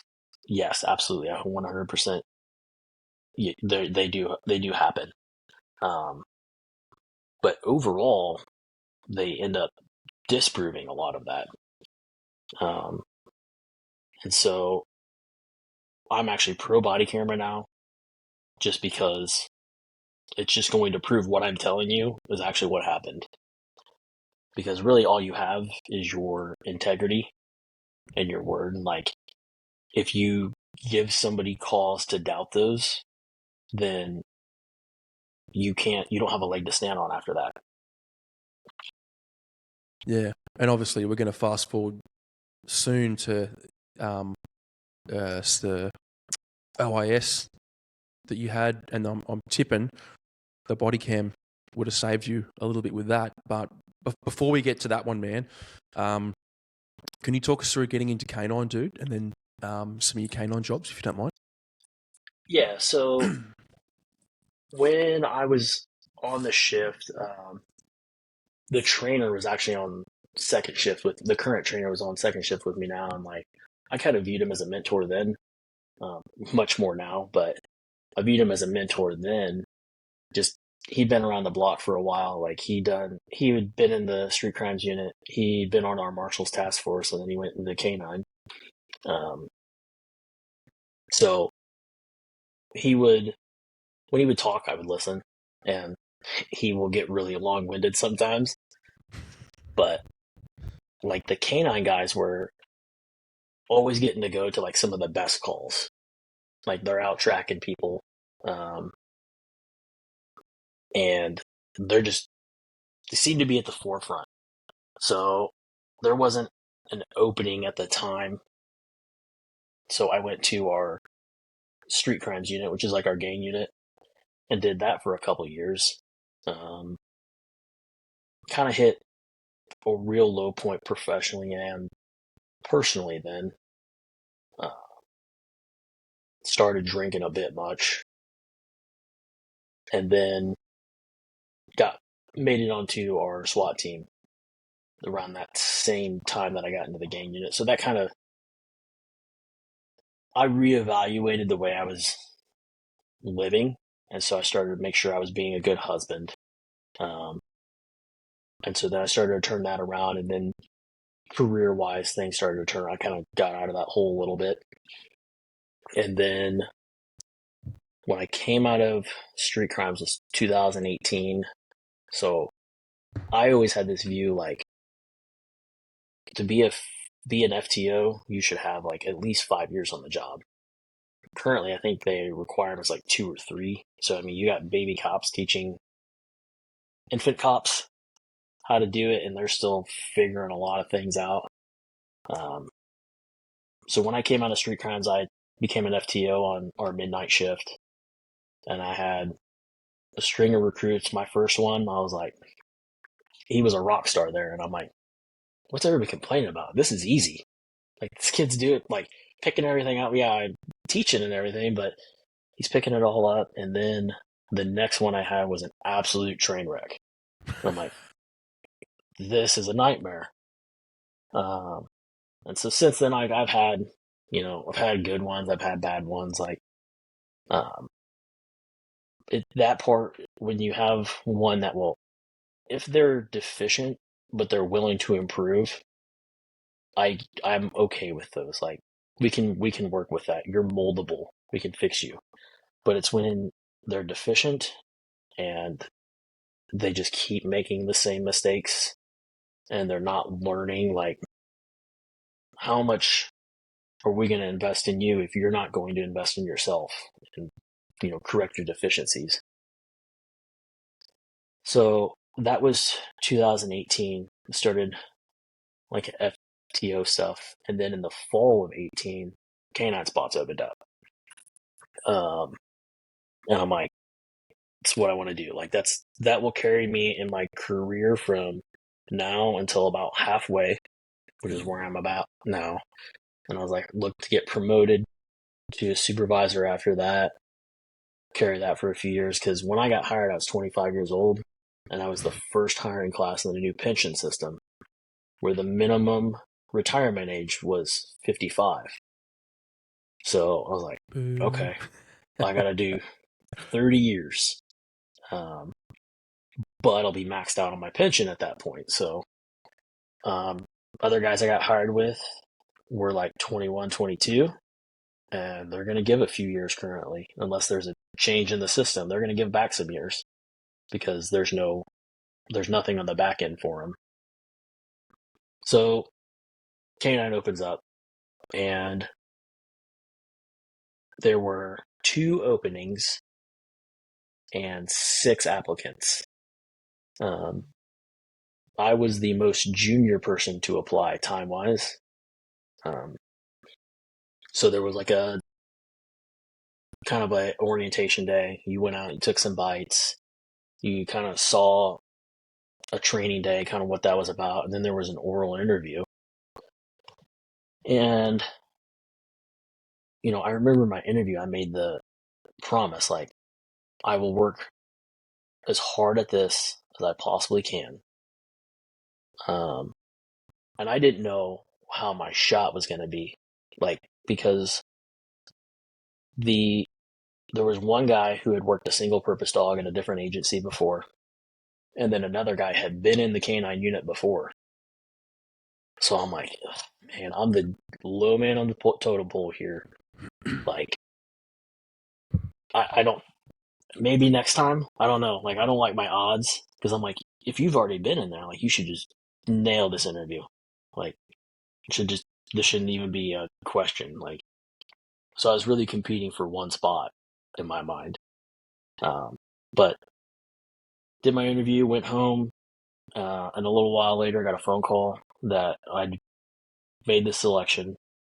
And so in January of 19, I picked up my dog. He was 14 months old, imported from Hungary. His papers say he was born on 9/11, but kind of knowing what I know about the industry, like there's a lot of dogs born on Christmas. But that's what his passport says. Okay. And is that like a good luck thing? Is that what they're trying to do? Like, I really don't know like the reasoning behind it. I can't remember who was telling me about it, but like, yeah, a lot of dogs will have like this special date associated with their birthday when they get imported, because that way people will be like, oh, this dog was born on Christmas. Like, yeah, gotcha. But no, he was a 14-month-old Mal Shepherd mix, and I had washout. I guess I got to back up again. I had a washout Malinois from our program. He had some environmental issues, and so the former trainer, I was talking to him, and he's like, "You can have him." Like, he was kind of always swapping dogs, buying and selling, wheeling and dealing thing. So he's like, "You can just have him," because I ran into him at a bar downtown on like St. Patty's Day or something. And so I didn't tell my wife that I got a dog. I didn't tell her that I got a Belgian Malinois. Classic. So I was secretly going out, and like I would walk him every day out of the kennel, until one day I'm like, all right, he's coming home. He's not going to eat me. That was my initial apprehension because I didn't grow up with dogs. Like, for a few weeks we had a spaniel that somebody had like dumped on us, but like we didn't have dogs growing up. So I went from no dog experience to I've got this Belgian Malinois now. And I lived on like a quarter acre in a subdivision, and this dog fucked my house up. Like, he had real bad thunderstorm anxiety. And like he destroyed my back French doors like 6 times trying to get back in the house because he could sense in the atmosphere when there was a storm coming, and I could tell when there's a storm coming because he would start to freak out. He got trapped under my deck one time. One time it stormed in the middle of my shift, and he busted out of the backyard and was just running the neighborhood. So I had to, my buddy and I were like, dude, we got to go get my dog. And I find him like 2 blocks from my house just running. So I yoked him up and took him back. In a way, I think that dog taught me a lot, but I also failed him. I think if I had that same dog now, I could have mitigated a lot of those issues because he ended up breaking some teeth trying to get out of the kennel. Like I was away at one of my SWAT schools, and there was a storm coming, so my wife put him in the kennel in like a pet mate crate, and then just stacked 45-pound bumper plates in front so he couldn't bust it out. Well, what he ended up doing was breaking a tooth completely off. Oh shit! Trying to gnaw his way out of that. So I had to take him over to a veterinary dentist and get that thing pulled and stuff. But I've spent tens of thousands of dollars on like dog medical bills at this point. I just had a Shih Tzu. Yeah, we just put our Shih Tzu down I think it's 2 weeks ago now, and I spent so much money on that dog. Like he ended up being blind, and the one eye he had left by the time we were said and done, and like he just had. It was time for him. But yeah, I spent a lot of money on that one. But I loved him. So at the end, it's just money. Like that was my guy. So I kind of knew, getting back on track. I kind of knew what I was getting into a little bit with Malinois, and then I got this Mal Shepherd mix, and his original name on his passport was Dingo. Well, I had already picked a name. And it was General Mattis's call sign when he was the 2MEF commander. It was Chaos. Oh, right. Luckily, I thought it was Mad Dog.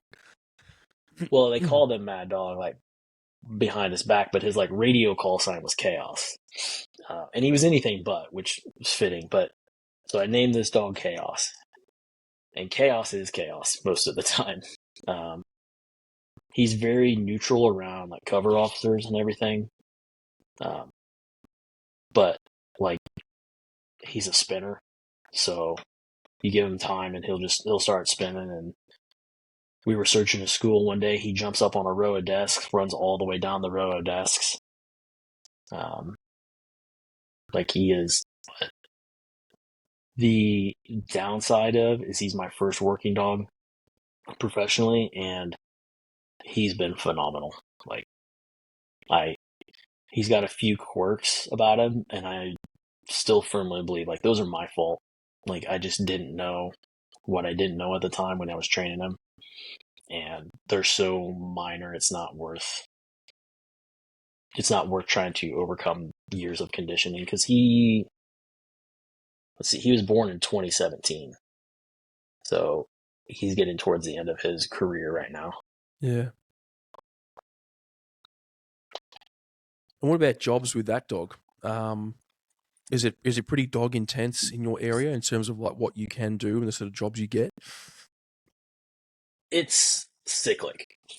Like you can go a whole week, or I think the longest stretch I've ever gone without anybody needing a dog was like 2 weeks.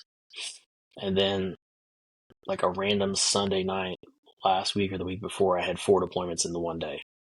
And we're still working beats too, so it's like balancing, going to calls in my own beat and then handling canine stuff too.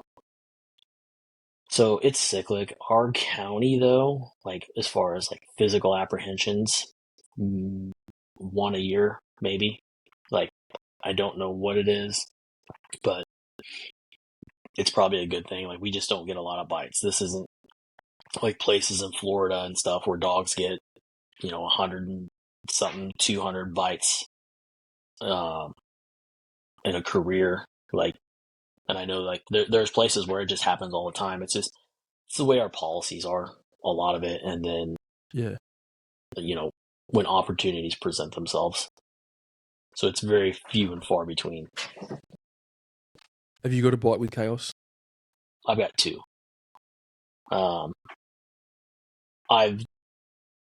He should probably have more like 8, but the way situations unfolded and stuff, and making sure that he meets the proper use of force criteria. I'm like, afterwards, I'm like, oh man, could have used him on that one. Could have used him. And then like, there's been some missed opportunities. Like he had a miss a few weeks ago, and I think it was just the wind wasn't in his favor on it. But he still got us to where we needed to be. The cover officer found him. So like ultimately we found the dude, but yeah, that's what I kind of attributed to the wind, and then I had recalled him from that area because he'd already gone through it, and I just think the wind hadn't. When he went through it, the wind was blowing everything away from him. So that one chapped my ass pretty bad because I Yeah. hate fail. Like I've grown a lot through failure, so thankfully I've grown. We've had a lot of growth in life, but that one will chap my ass for a long time. Yeah, I guess it's one thing to fail in training, right? But then, operationally, you can't Yeah. necessarily go back and do that again, so to speak. And obviously, at this same time, you're on the SWAT team as well. Are the dogs integrated or are they separate? So you're in SWAT and you're canine, or you're a SWAT canine dude? So those are two totally separate entities. We haven't worked in that integration. Our whole team overall is pretty young. I think most guys have less than 5 years on the team. So trying to get everybody on the same page, like I would love to be able to do it, but trying to get everybody on the same page together and then, integrating a dog and stuff, there's a lot of moving parts. Because three of the canine handlers are actually on the SWAT team. So it's just a really finding that niche and stuff. But we've kind of transitioned tactics too, where we use a lot of technology as well. Like we fly a drone in pretty much every house now, and we have robots. I still think there's a place. It's just we haven't worked it. Yeah. And could you take us through the first bite, if you don't mind, or one of the bites, but your favorite bite? Can you talk I about that? can't. I can't talk about the second one. Um, That's fine. that's First one one of will do. those. It's one of those civil suits. No, I get it. I Um, get it, mate. It's all good. it was a homeless guy. So we used to have a homeless shelter downtown. If I remember right, he went there. They didn't let him in, but they offered him a bottle of water. He takes the bottle of water, throws it at the window, and shatters the window. So criminal damage. The other officer goes to arrest him as I'm pulling up, and like they're starting to kind of tussle back and forth, and he separates and ends up getting his taser, um, and tases the dude. I think just with all four darts, and the Shit. guy eats it. So then I'd have to go back and I don't remember how many, but then I gave him a few darts and he ate those. So we move in to arrest him while he's under power. And as I'm kind of grabbing him, he starts to stand up, swings on me. So I still have my taser in my hand because I had the one that actually connected and worked. So I punched him in the face with my taser a couple times, and then gave him a few kicks, and he kind of went down backwards. Well, then when we go to get him or arrest him again, like actually get hands on him, uh, as I go to give him a drive stun, he swats the taser, and it the I was all we were just a mess of wires. Like we were going through a World War I battlefield with taser wires. They're all over me, all over him. Well, my hands start to curl in, Oh um, shit. and I'm like, I'm losing control of my hands because of just the taser. So it starts to like slip from my hand. So I kick it and it slides under my car. Well, what I didn't know is my popper wasn't working on my door. So I ran back, grabbed him out of the car and sent him. And then it was a picture he hadn't seen before because the guy was like laying down and he sharks him and then goes past. So then I pulled him back and I stapled him. And he's stapled, we're getting him handcuffed. I like look down, I'm like, that's a nice, full, firm, calm grip. And I pull him off. And what had happened was the dude had a wallet. He was wearing like Carhartt pants, so almost like bite suit material. And then he had this like thick wallet in his pocket. So that whole grip was really just like the very tops of teeth. It was like a giant bite wedge. The pictures they're just like a couple scratches. There was no of like his wounds, real, you mean? yeah. There was no like real puncture because he had a mouthful of wallet all the way back. So I still kind of view that one as a failure too, and it was an error in training because he went relatively passive at that point down on the ground. And so, like I said, the dog sharked him, didn't get a response. And so he just moved past him until I recalled him and was able to get him back on it. So, like I said, failure drives me much more than success does because success, okay, we had one, let's move on to the next. Like the circumstances of everything worked in our favor. But failure keeps me awake at night. Mm. Mm. Yeah, I'm familiar with that.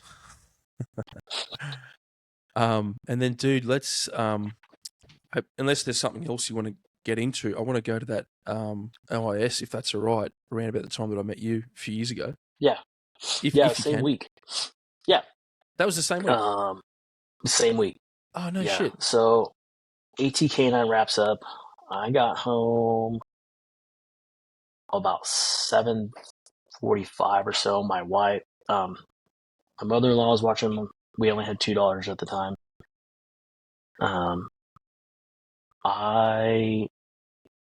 My wife was at a concert, so I went and met her.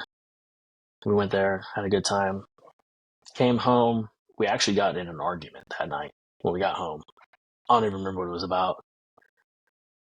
Ended up making up. I wouldn't say that. It was probably me too, but end up making up the next day. So we're good. Like it's done. It's not a problem on my brain, but I hadn't seen my kids in a week and I missed them. I wanted to see my baby girls, and my mother-in-law came about 10 minutes before I left. And so I like pretty much got to say goodbye and walk out the door. And I was I'm not mad I'm 100% not mad at her. I was just mad at the situation or anything. Like I got in a fight with my wife. Here I've been home, gone all week. I got in a fight with my wife. I barely got to see my kids. I pretty much said goodbye, walked out the door, and I walk into briefing. This is a Saturday. I was mad that I had to work the Saturday after being gone for the week, but I was off on the Sunday. So, I walk in and like, hey, by the way, you got this recruit tonight. And I'm like, fucking kidding me. Like, so it wasn't his fault. I was just generally pissed off at the certain set of circumstances I was dealing with in that moment. So, sitting in the alley, getting signed in, getting his paperwork kind of ready to go for the day, and a burglary in progress goes out. So I'm busting ass over there, not paying attention. I run a stop sign and almost get T-boned. My fault. I'm still angry about it to this day. Are you lights and sirens at this point? Yeah, but okay, you still have to make sure like you're stopping at all the stop signs and everything. I didn't see the car. I don't remember if it was a narrative update on the computer or what, but like I saw the car when it was coming at us and I was pissed at myself. And told myself as I'm still driving to this call, like, your head is not in the game today. You probably should just go back to the station after this and go home sick. Because clearly you're not operating at the level that you need to be. So, go to the burglary, ends up being complete bullshit. And then I managed to talk myself out of going home because I'm like, I need to catch up on training records. I need to get this kid a DOR, like a daily observed report, like the reports you write about recruits. I need to get this kid a DOR. So today we're going to do a DOR on going to the calls that were sent to and me catching up on all my training documentation. Like, sorry, but this is what we're going to do today. So I'm sitting at a JCPenney's, like a department store, that a place I'd never sit. Like, it's just not a spot because it's real wide open. I just, for some reason, I pulled in there. I think maybe to let the dog out because there's a big field, but I wasn't hanging out. But I'm working on my paperwork and stuff from AT Canine, and all that comes across the radio is, attention all city units, there is an active shooter at the JDC, the Juvenile Detention Center. It's the only information I had. Well, that is like 3 blocks away from where I'm sitting. Call it fate, call it what you will. So that's the only piece of information I was fed until I made my own observations. I remember asking for more information en route, and I think I was just so quick to get there I didn't get it. So pull up, kill my lights, park in the middle of the parking lot. All I see is this like open vestibule. Like, I don't see anything. So get to the back of my car, get my rifle, tell the kid that's with me, hey, stick with me. Tell me what you see as I'm getting my rifle. I'm running, making sure my optics on, weapon lights working and stuff. And we start approaching. I'm about 60 yards from the building when I see this male with a gun in his hand and a female coming out of the building. So as soon as they get out, we're about 40 yards. I wouldn't say I was running, but I was at probably a decent jog, trying to use the building a little bit, knowing like, hey, it's dark out here, because this is after dark. This is like 7:15 at night. It's dark. He can't necessarily see me, but I can see like into there. But keep in mind, this is a jail. This is a juvenile detention. So all this is going through my head, like, is this real? Like, this is an employee? Like, this is a locked building. So as I'm coming out, he comes out with the pistol, and I yell at him, and then I don't get compliance. So I am working off, I have an active shooter. I don't know if anybody's been killed or anything. So I fire a string, I think it was 8 rounds at him, about 40 yards on the move. I went 5, I can't remember if it was 8 or 9 total. But I got 5 hits in the end on him on the move. So after getting hit, he turns and goes back inside. Now, I don't know, I think the door's locked. Like, you have to be buzzed in. So I don't remember if he tried the door. But as I'm coming up, he has ditched the gun, like, into, like, if you're walking into the door, it's kind of down on the floor on the left. So he starts to move for it. I put another one through the glass into him, and then he goes down. So the girl that's with him screaming her head off, and I just tell the recruit, get her out, get her out, get her out.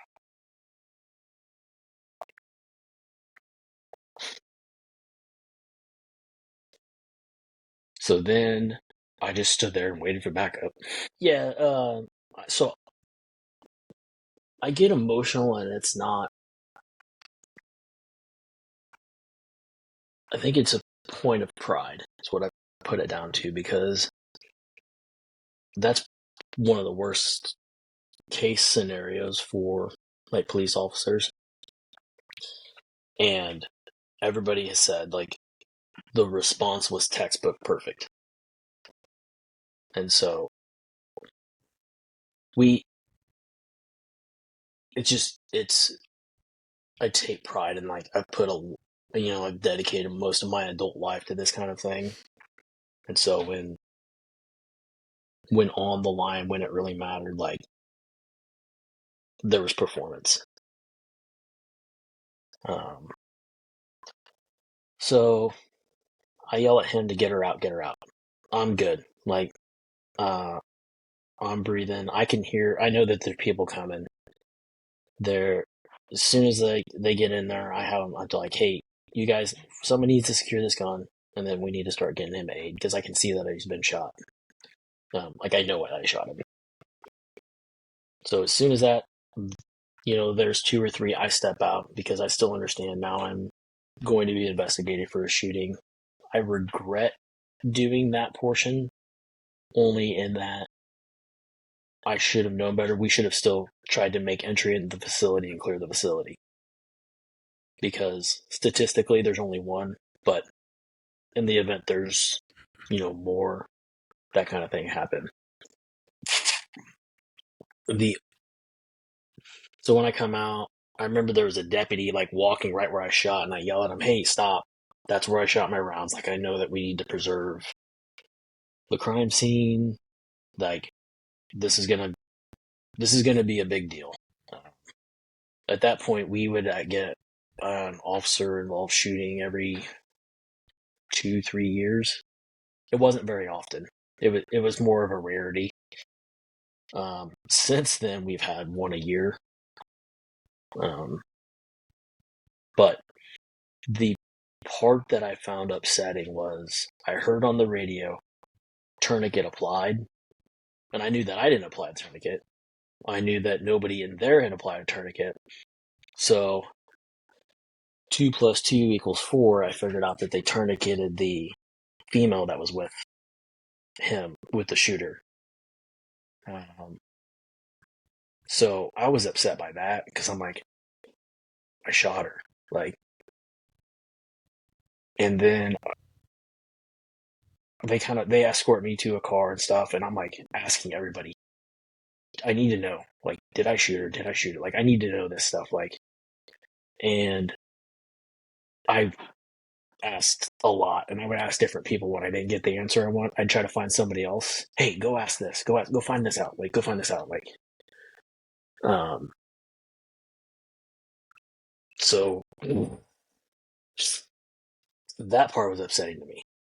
Not shooting the suspect. Like, I didn't find that upsetting. That was a very just mechanical process. Like, been preparing for that forever. But for somebody that wasn't supposed to be, that, to me, that was upsetting. And I think I've been on the SWAT team like 7 years at this point. So, like, in my 7 years, we haven't had like a hostage rescue situation. Like, we had one right before I got on the team. Like, we just don't. We get a lot of barricades. Well, I take that back. We did have one a few years ago, but she may have been a willing participant too. They were both schizophrenics, so. But so I'm asking everybody, hey, I need to know, and they're like, all they would tell me, she's fine. So they take my rifle. Somebody drives me back to the station, because I'm like, hey, I have my dog in here. Like, we can't take my car because I don't have another car to get the dog anywhere. So one of my teammates drives me to the station, and then the state police came out to do the investigation. It was weird. Like, they took all my clothing, which I found odd. They took like basically everything from me. I got permission to keep like my dog stuff, like the e-collar remote, reward leashes and things just to care for the dog. But like down to my underwear, I think they let me keep my boots, maybe. But like uniform down to my underwear, um, which at the time I thought was odd, but it's just standard procedure. And then they're just like, um, the union president was there, and she and I rode the elevator down, and she looks at me and says, he's 1079, which is police code for deceased. And I said, okay. And we got off the elevator and walked in the room, walked in the operations center. Like, I didn't feel a whole lot, like one way or another. Like, he chose all that. That is what it is. Like, I mean, you know, a family did lose their, son, brother, cousin, nephew, but I didn't choose that for him. Like, that was the consequences of the event. So then I go home. They get done taking all my stuff, and then like, okay, go home. I'm like, what? Like, yeah, your shift's done. Like, you can't come back to work. Like, you just go home. I'm like, that's it. So what did I do? I went home. You're supposed to wait 72 hours to write your report. That way you get a couple sleep cycles and stuff. I went home, killed a bottle of my finest red wine while I wrote my report, standing in my kitchen. Because it was like 12:30, 1 o'clock in the morning. I normally get off at 4 a.m. I'm like, I was wired up to be up all night. I didn't really know what else to do. So did that. Textbook, don't drink after this. I killed a whole bottle of wine. Like one of the best ones I had. So then the next day, the commander at the time, he's now the chief, calls me. He's like, hey, you didn't shoot the girl. It was like a piece of spall. Probably Fuck. didn't even need a tourniquet. And she was back at the juvenile detention center in like 3 hours. Like, I wasn't even home before she was cleared from the hospital and returned. And that huge, like, I still get emotional just kind of going back to that moment, thinking about that failure point, and then feeling that relief.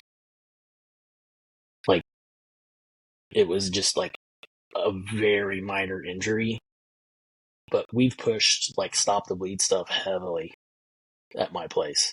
And so, I mean, he's a recruit, and I don't remember what step he was in, 2 or maybe step 3. Like, he did everything I told him to do. So, I mean, he performed exemplary in that aspect. Like, he did what his level of experience and his level of training told him to do. So, like, he and I are like eternally bonded in that aspect. Like,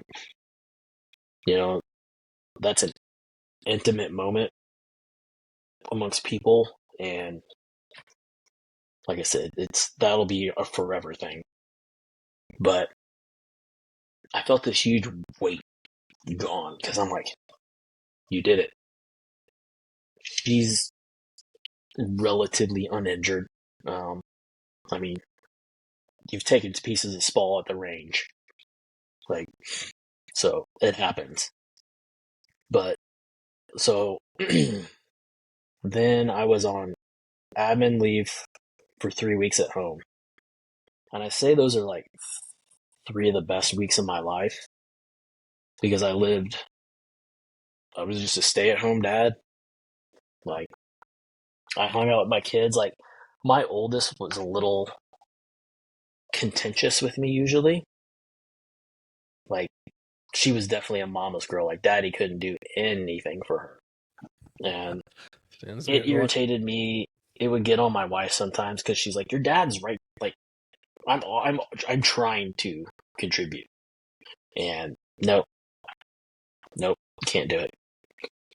So after that, like, I get to be her dad. Like, I get to do dad things. I get to be involved and, like, do all the fun stuff with her. And so since then, like, there's still moments, like, I don't want dad to do it. But, yeah, like, it helped our relationship.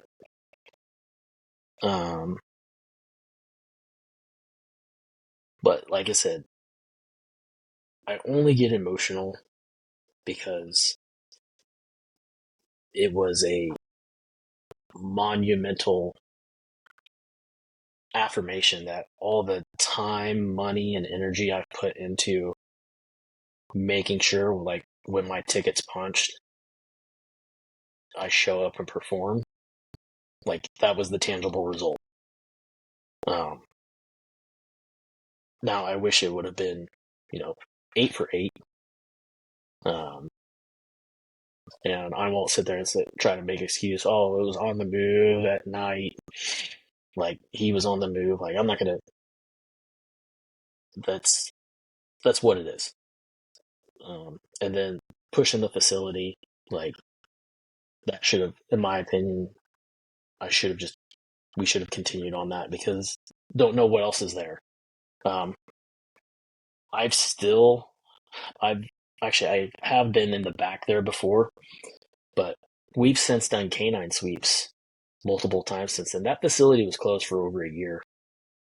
Like, we would have to take people up to, like, the Chicago area, which is a 3-hour trip one way, like juveniles that would be detained because they wouldn't reopen our facility because, to my knowledge, they've never figured out how he smuggled a firearm in there. So the facility was just shut down. So for a year, we take people all over the place. Like, that was their shift, is they were going to drive somebody to up by Chicago, or 2 hours away, another hour away, like, and they were going to take them places because they met points for juvenile detention, and um, they had to be lodged.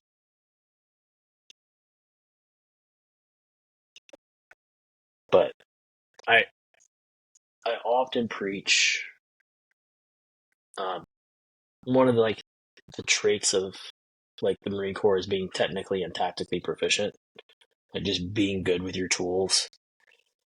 So I preach that. Like, I put a lot of value into that. Like, you know, if you're, a sex crimes detective, being good at detecting sex crimes. If you're a drone pilot, being good at flying that drone. Um, Dog handler, being good at, all the aspects of dog handling kind of thing. Just being good at your niche within this profession. Um, but I was, like, ecstatic that when it was my turn to get my ticket punched, it went the way it should have. Because that's not always the case around this country. I mean, there's a lot of dead people and dead kids from failure to act and just not stepping up to the plate when it's their chance.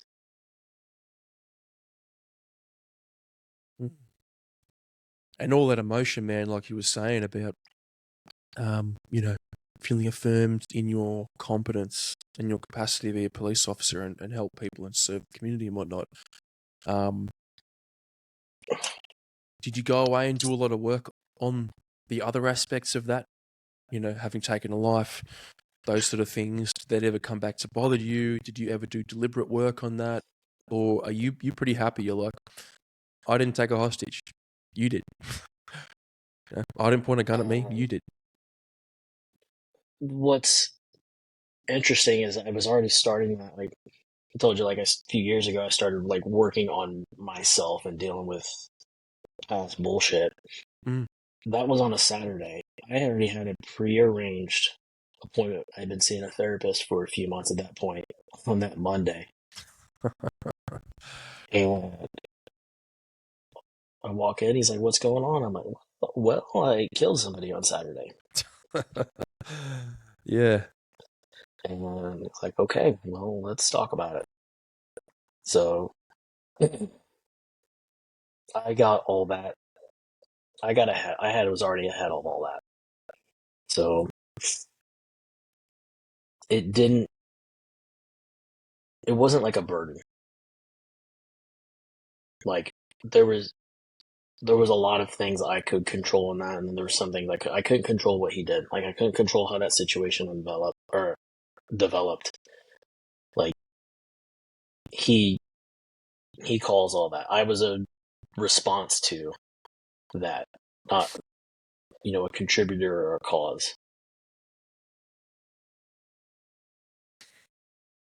Yeah, and dude, obviously, like you said, getting home that night, then going and writing the report, seeing a psych on Monday. Um, did writing the report help? Obviously, seeing the psych It did, and then starting that process and doing what you do with the psych. But did writing the report help you get it out straight away? Because obviously, you're not sitting around back at work. You're then straight into 3 weeks of leave, which was great to be with your yeah. daughters. But there's probably a lot unresolved there. For me, it did like the way, like I said, my ADHD brain, the like way it works. Um, I mean, first draft, typed it out, a Word document, and then when we went, like you sit down with the attorney, the union attorney, and like they review your report before it's submitted. Like we changed like 2 lines, and they weren't context, if I remember right. They were just like um, just cleaning like 2 lines up. But other than that, the whole thing was like unchanged. But I don't know. I felt like I had to get that out and get it down that night. It's not like I was going to go to bed and go to sleep. Like that wasn't. I think I slept like 3 hours that day. Like, I mean, I laid down and like was right back up. Now, I did have some like physiological things go on after the next few days. I just had balloons float across my screen. It's like, hey, congratulations, you've been dealing with trauma. The Yeah, fuck? I but think your screen reacts to certain things. So when you do this, a couple of times you've spoken, I've noticed that. and the fucking like thing comes up, and I'm like, what the fuck is I that? thought it was just my lack of sleep playing tricks on my mind. Yeah. So no, I had some like I was super sweaty for like 3 days afterwards, and I'm not really a sweaty person, but like I guess it was just all those chemicals working their way out of the body. Um, yeah, I was just for like 3 days I was sweaty. My phone didn't stop ringing for about 3 days either. Like text, like just people from all over the place, like texts, phone calls, like a just ridiculous amount of contact. I'm like, I'm not a huge fan of like talking on the phone. I did a lot of talking on the phone over those 3 days. Uh, so it was an, it will be probably a defining moment of my life more than anything. Mm. Um, like, I mean, you can't put that genie back in the bottle. Like, it, at this point, it is what it is. But Yeah. I ended up um, going to. I got nominated for a couple awards for it.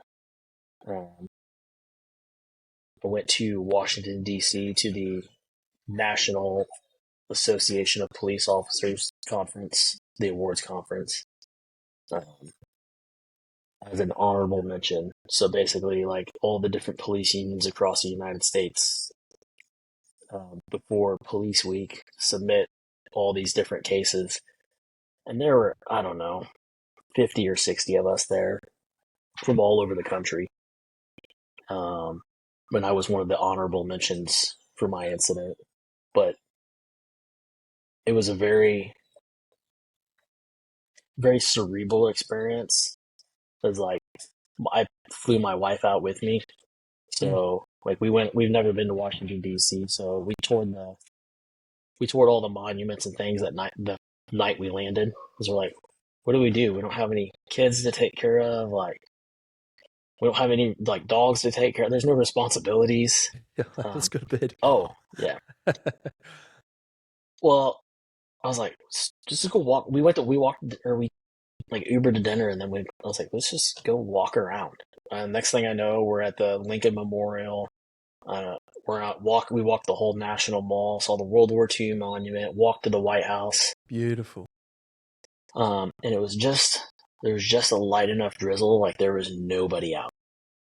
So like there was no crowds to see anything. Like it was a unique experience. And like then the night before the evening of the awards, I'm like looking through the award booklet at like what the actual award winners had happened, and like most of them at some point were shot or stabbed. And I remember looking at my wife and saying, I'm okay with honorable mention. Like, Yeah. I mean, it was some, I don't use the term lightly, but like those guys did some heroic shit. Like, there was some LAPD canine guys there. So I talked to them for a little bit, but like the way they operate and the way like my agency operates completely different. Like they shut down entire blocks and neighborhoods when they do a canine search, and I'm just happy when I have a good perimeter. But yeah, I was okay with just being an honorable mention and just being there, and it was a unique experience, like especially for the reason we were there. Yeah. Yeah. I mean, it's probably a rare thing that you would actually look at that and then reflect on it honestly like that and be like, you know what, hey, I'm proud of what I did and I'm happy to accept the award. You know, it doesn't have to be bigger, it doesn't have to be less. Because you know it's Yeah. like, man, a lot of the time we minimize the stuff that we do or we compare and whatnot. But it sounds like at a few junctions in your life and your career, you've had a reasonably healthy outlook on things. You know, like even like you said, you know, having kids and then going, hey man, I'm gonna start looking at some stuff that I went through back in the Marines, you know. So that's yeah. I thought I would pay you that compliment because I think it's deserved, man. It's a good thing, bro. Yeah. And then like after that though, I don't know if it's a side effect or what, but like I started drinking more than I did before. Like turned into a pretty regular habit. Like come home, gotta rip a few beers before bed. Oh, it's my day off. This is a reason. So when when I had a baby, when my wife had our last baby, it was a few months after she was born. I'm like, I think I'm gonna quit drinking for a while. Um, and I went from 6, 7 nights a week to um, once, twice a month, like, and nothing. Like, my issue was like there was kind of no off switch once it Yeah. started.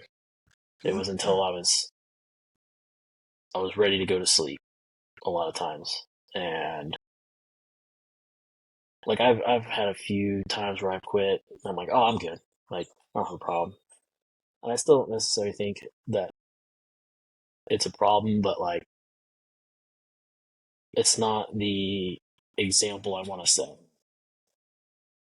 Like, um, now since then, like I've started to, like I said, I've started to drink again, but it's nothing. It pales in comparison to before. Like, the only reason you'll find me like drinking 2 nights in a row now is because I opened a bottle of wine, and I'm not drinking a whole bottle of wine in one night.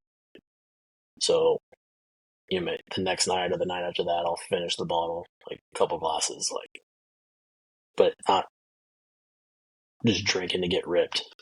Like, so, and that's my kids, man. Like, that's what it is. Like, I'm just trying to be the best version of myself. Around that same time I quit drinking, I got a fitness coach. Just pulled the trigger, went with Effective Fitness Combatives. I Coach Ben Smith, he was phenomenal. Very similar paths. Like, he's on the SWAT team down in Florida. He runs a dog. He's got 2 or 3 kids. Like, we're similar in age. But he's a physical monster. Like, but he was great to work with. So got that habit reset. So just trying to become the best father and husband for my family as I can, because eventually, like, K9's going to end. The SWAT team's going to end. Like, I'm going to retire from the police department. And I see too many guys, like, they're still a cop when they retire. I'm like, it's who you were.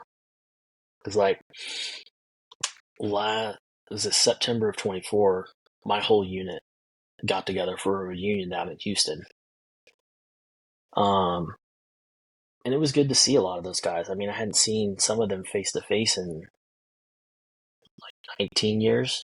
Oh, your Marine Corps unit. Yeah. Yeah, Marine Corps unit. So I hadn't seen some of the guys since I got out of the Marine Corps.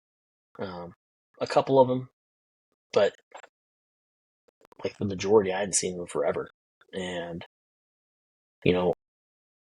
they offered a group therapy session at the time. And I'd been, like, I'd worked with a therapist. I wasn't in therapy at that time, but I'm like, you know what? I want to go for some of those other guys, though. Like, I could see, like, some guys were struggling. Like, and so I went for them. And one of my old fire team leaders was in there. And he was talking about that. He's like, some of these guys have never left the Marine Corps. Even though they only did one enlistment and they got out, like, they never left the Marine Corps. And he's like, I have a friend who is I think he got out like a sergeant major or something, but he's like, he told me, this is a guy who made a career of it. He's like, it's who you were. It's not who you still are. And, like, I really took that. That was some sage advice. Because I still view that, like, it was hugely influential on my life. Like, it helped form the foundation for who I am now, but, like, I don't wake up every morning singing the Marine Corps hymn anymore. Like, like, they're still, they're still doing, Marine Corps stuff. And I know some of that isn't always fun. Like, mopping the sidewalk in the rain kind of stupid stuff. Like, I know that stuff still probably happens, but that's not, I don't want to do that now. I mean, hate to say it, but I'll be 40 this year, so my life is a lot different than it was when I was 20. I'm kind of rambling on that point, though, but no, I get it. It's just growing up, man, and you've been through some experiences, and your perspective changes. It's just a normal, natural part of the jobs that you do like that, and then the things that happen in those jobs, man. So that's a good thing, bro. That's a good thing. Yeah, but like I said, at the end of the day, now I'm just trying to be the best father and husband that I can, because eventually this is going to end, and that part of my life is going to end, and it's going to be who I was. It's not who I am. So I want to have something tangible. I don't have a wife that hates me and kids who can't stand to see me. And I'm like, hey, I'm retired. You guys want to go to Florida as a family trip? And they're like, no, Dad, you made our lives hell growing up. Like, I don't want to hang out with you. What are you gonna do, what are you gonna do to your grandkids? Like, um, yeah, like that's not something I'm trying to do to them. Yeah, yeah, and it's something that we see so often, man, in this line of work, dude. But hey, bro, look, that's probably a good place to knock the potty on the head, man. Can I just hit you with 3 questions, dude? Yeah. Um, so first one, man, is what does your service mean to you, bro? Having served in different capacities for you.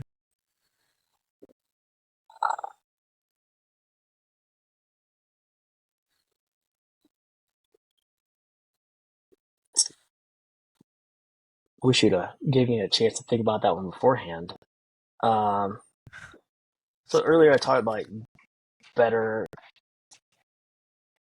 I'll say it like this, 'cause this was phrased to me once.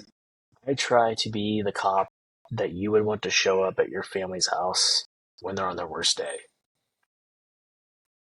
Like, no matter what it is, you're going to come there and you're going to be proficient and you're going to be professional.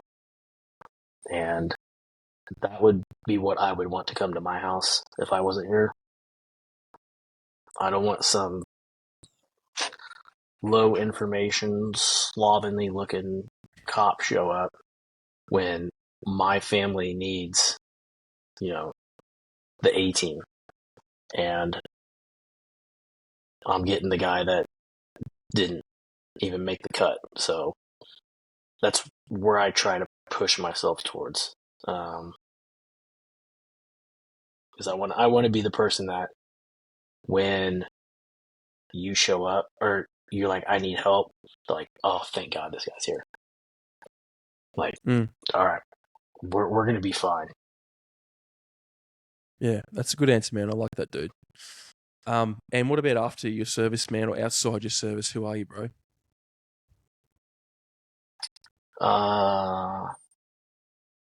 Currently, like I said, I'm in as Sean would say, like he tells me, he's like, man, you're in the trenches.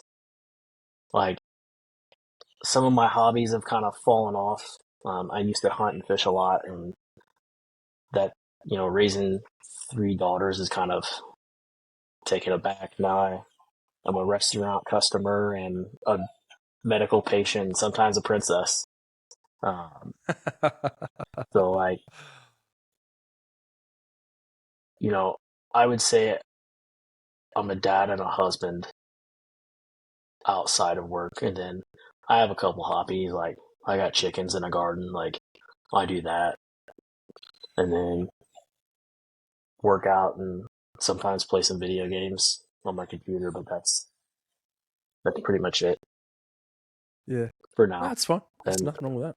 as they get older and get their own little lives, I know I'll get my hobbies back. But uh, that's pretty much it. What about advice, man? What about advice for yourself, a younger you, or even anyone, a young version of you going into those kind of jobs, man? What's some advice you got for that person? Whew. So you need to be proficient and professional. Like, rarely in law enforcement is it a shooting problem, but when it's a shooting problem, do you want the guy that barely passes the qual, or do you want the guy that knocks the center out of the A zone on the target? So being good on your tools, being able to drive, being able to talk to people, and then when that doesn't work, you're gonna have to be able to put your hands on people and do it in a professional manner, using stealing another Pat Stewart line as little as possible, as much as necessary. And I think he stole that from Bart. But and then don't let the job consume you like I let it do when I first started, where I was like, you know, just wanted to be the police 24/7 because it was fun. But like building a life outside, like my wife and I traveled pretty extensively before we had kids, and we've done it a little bit since. It's gotten harder. But seeing the world, seeing other countries, like the United States is as you know, like it's a massive country. Like, I mean, we went to Australia a few years ago, and I've had a phenomenal time there. Worst sunburn of my life. Oh yeah, it's Worst. a bitch down here, eh? Oh yeah, when they give you the little suits when you go and snorkel at the Great Barrier Reef, you take those suits. You don't do like I did. Yeah. Yeah, the sun's brutal, man, especially places like that, dude. Oh, I trust me, I know. I got the sunburn. I had the sunburn to prove it. Yeah. But yeah, just building yourself a nice life outside and not always working to live. And I have to say that's with anything. Like, you need to take care of who you are. Like, when we talked offline, like, work is work, and then, like, home is home. Like, being present when you're in that place.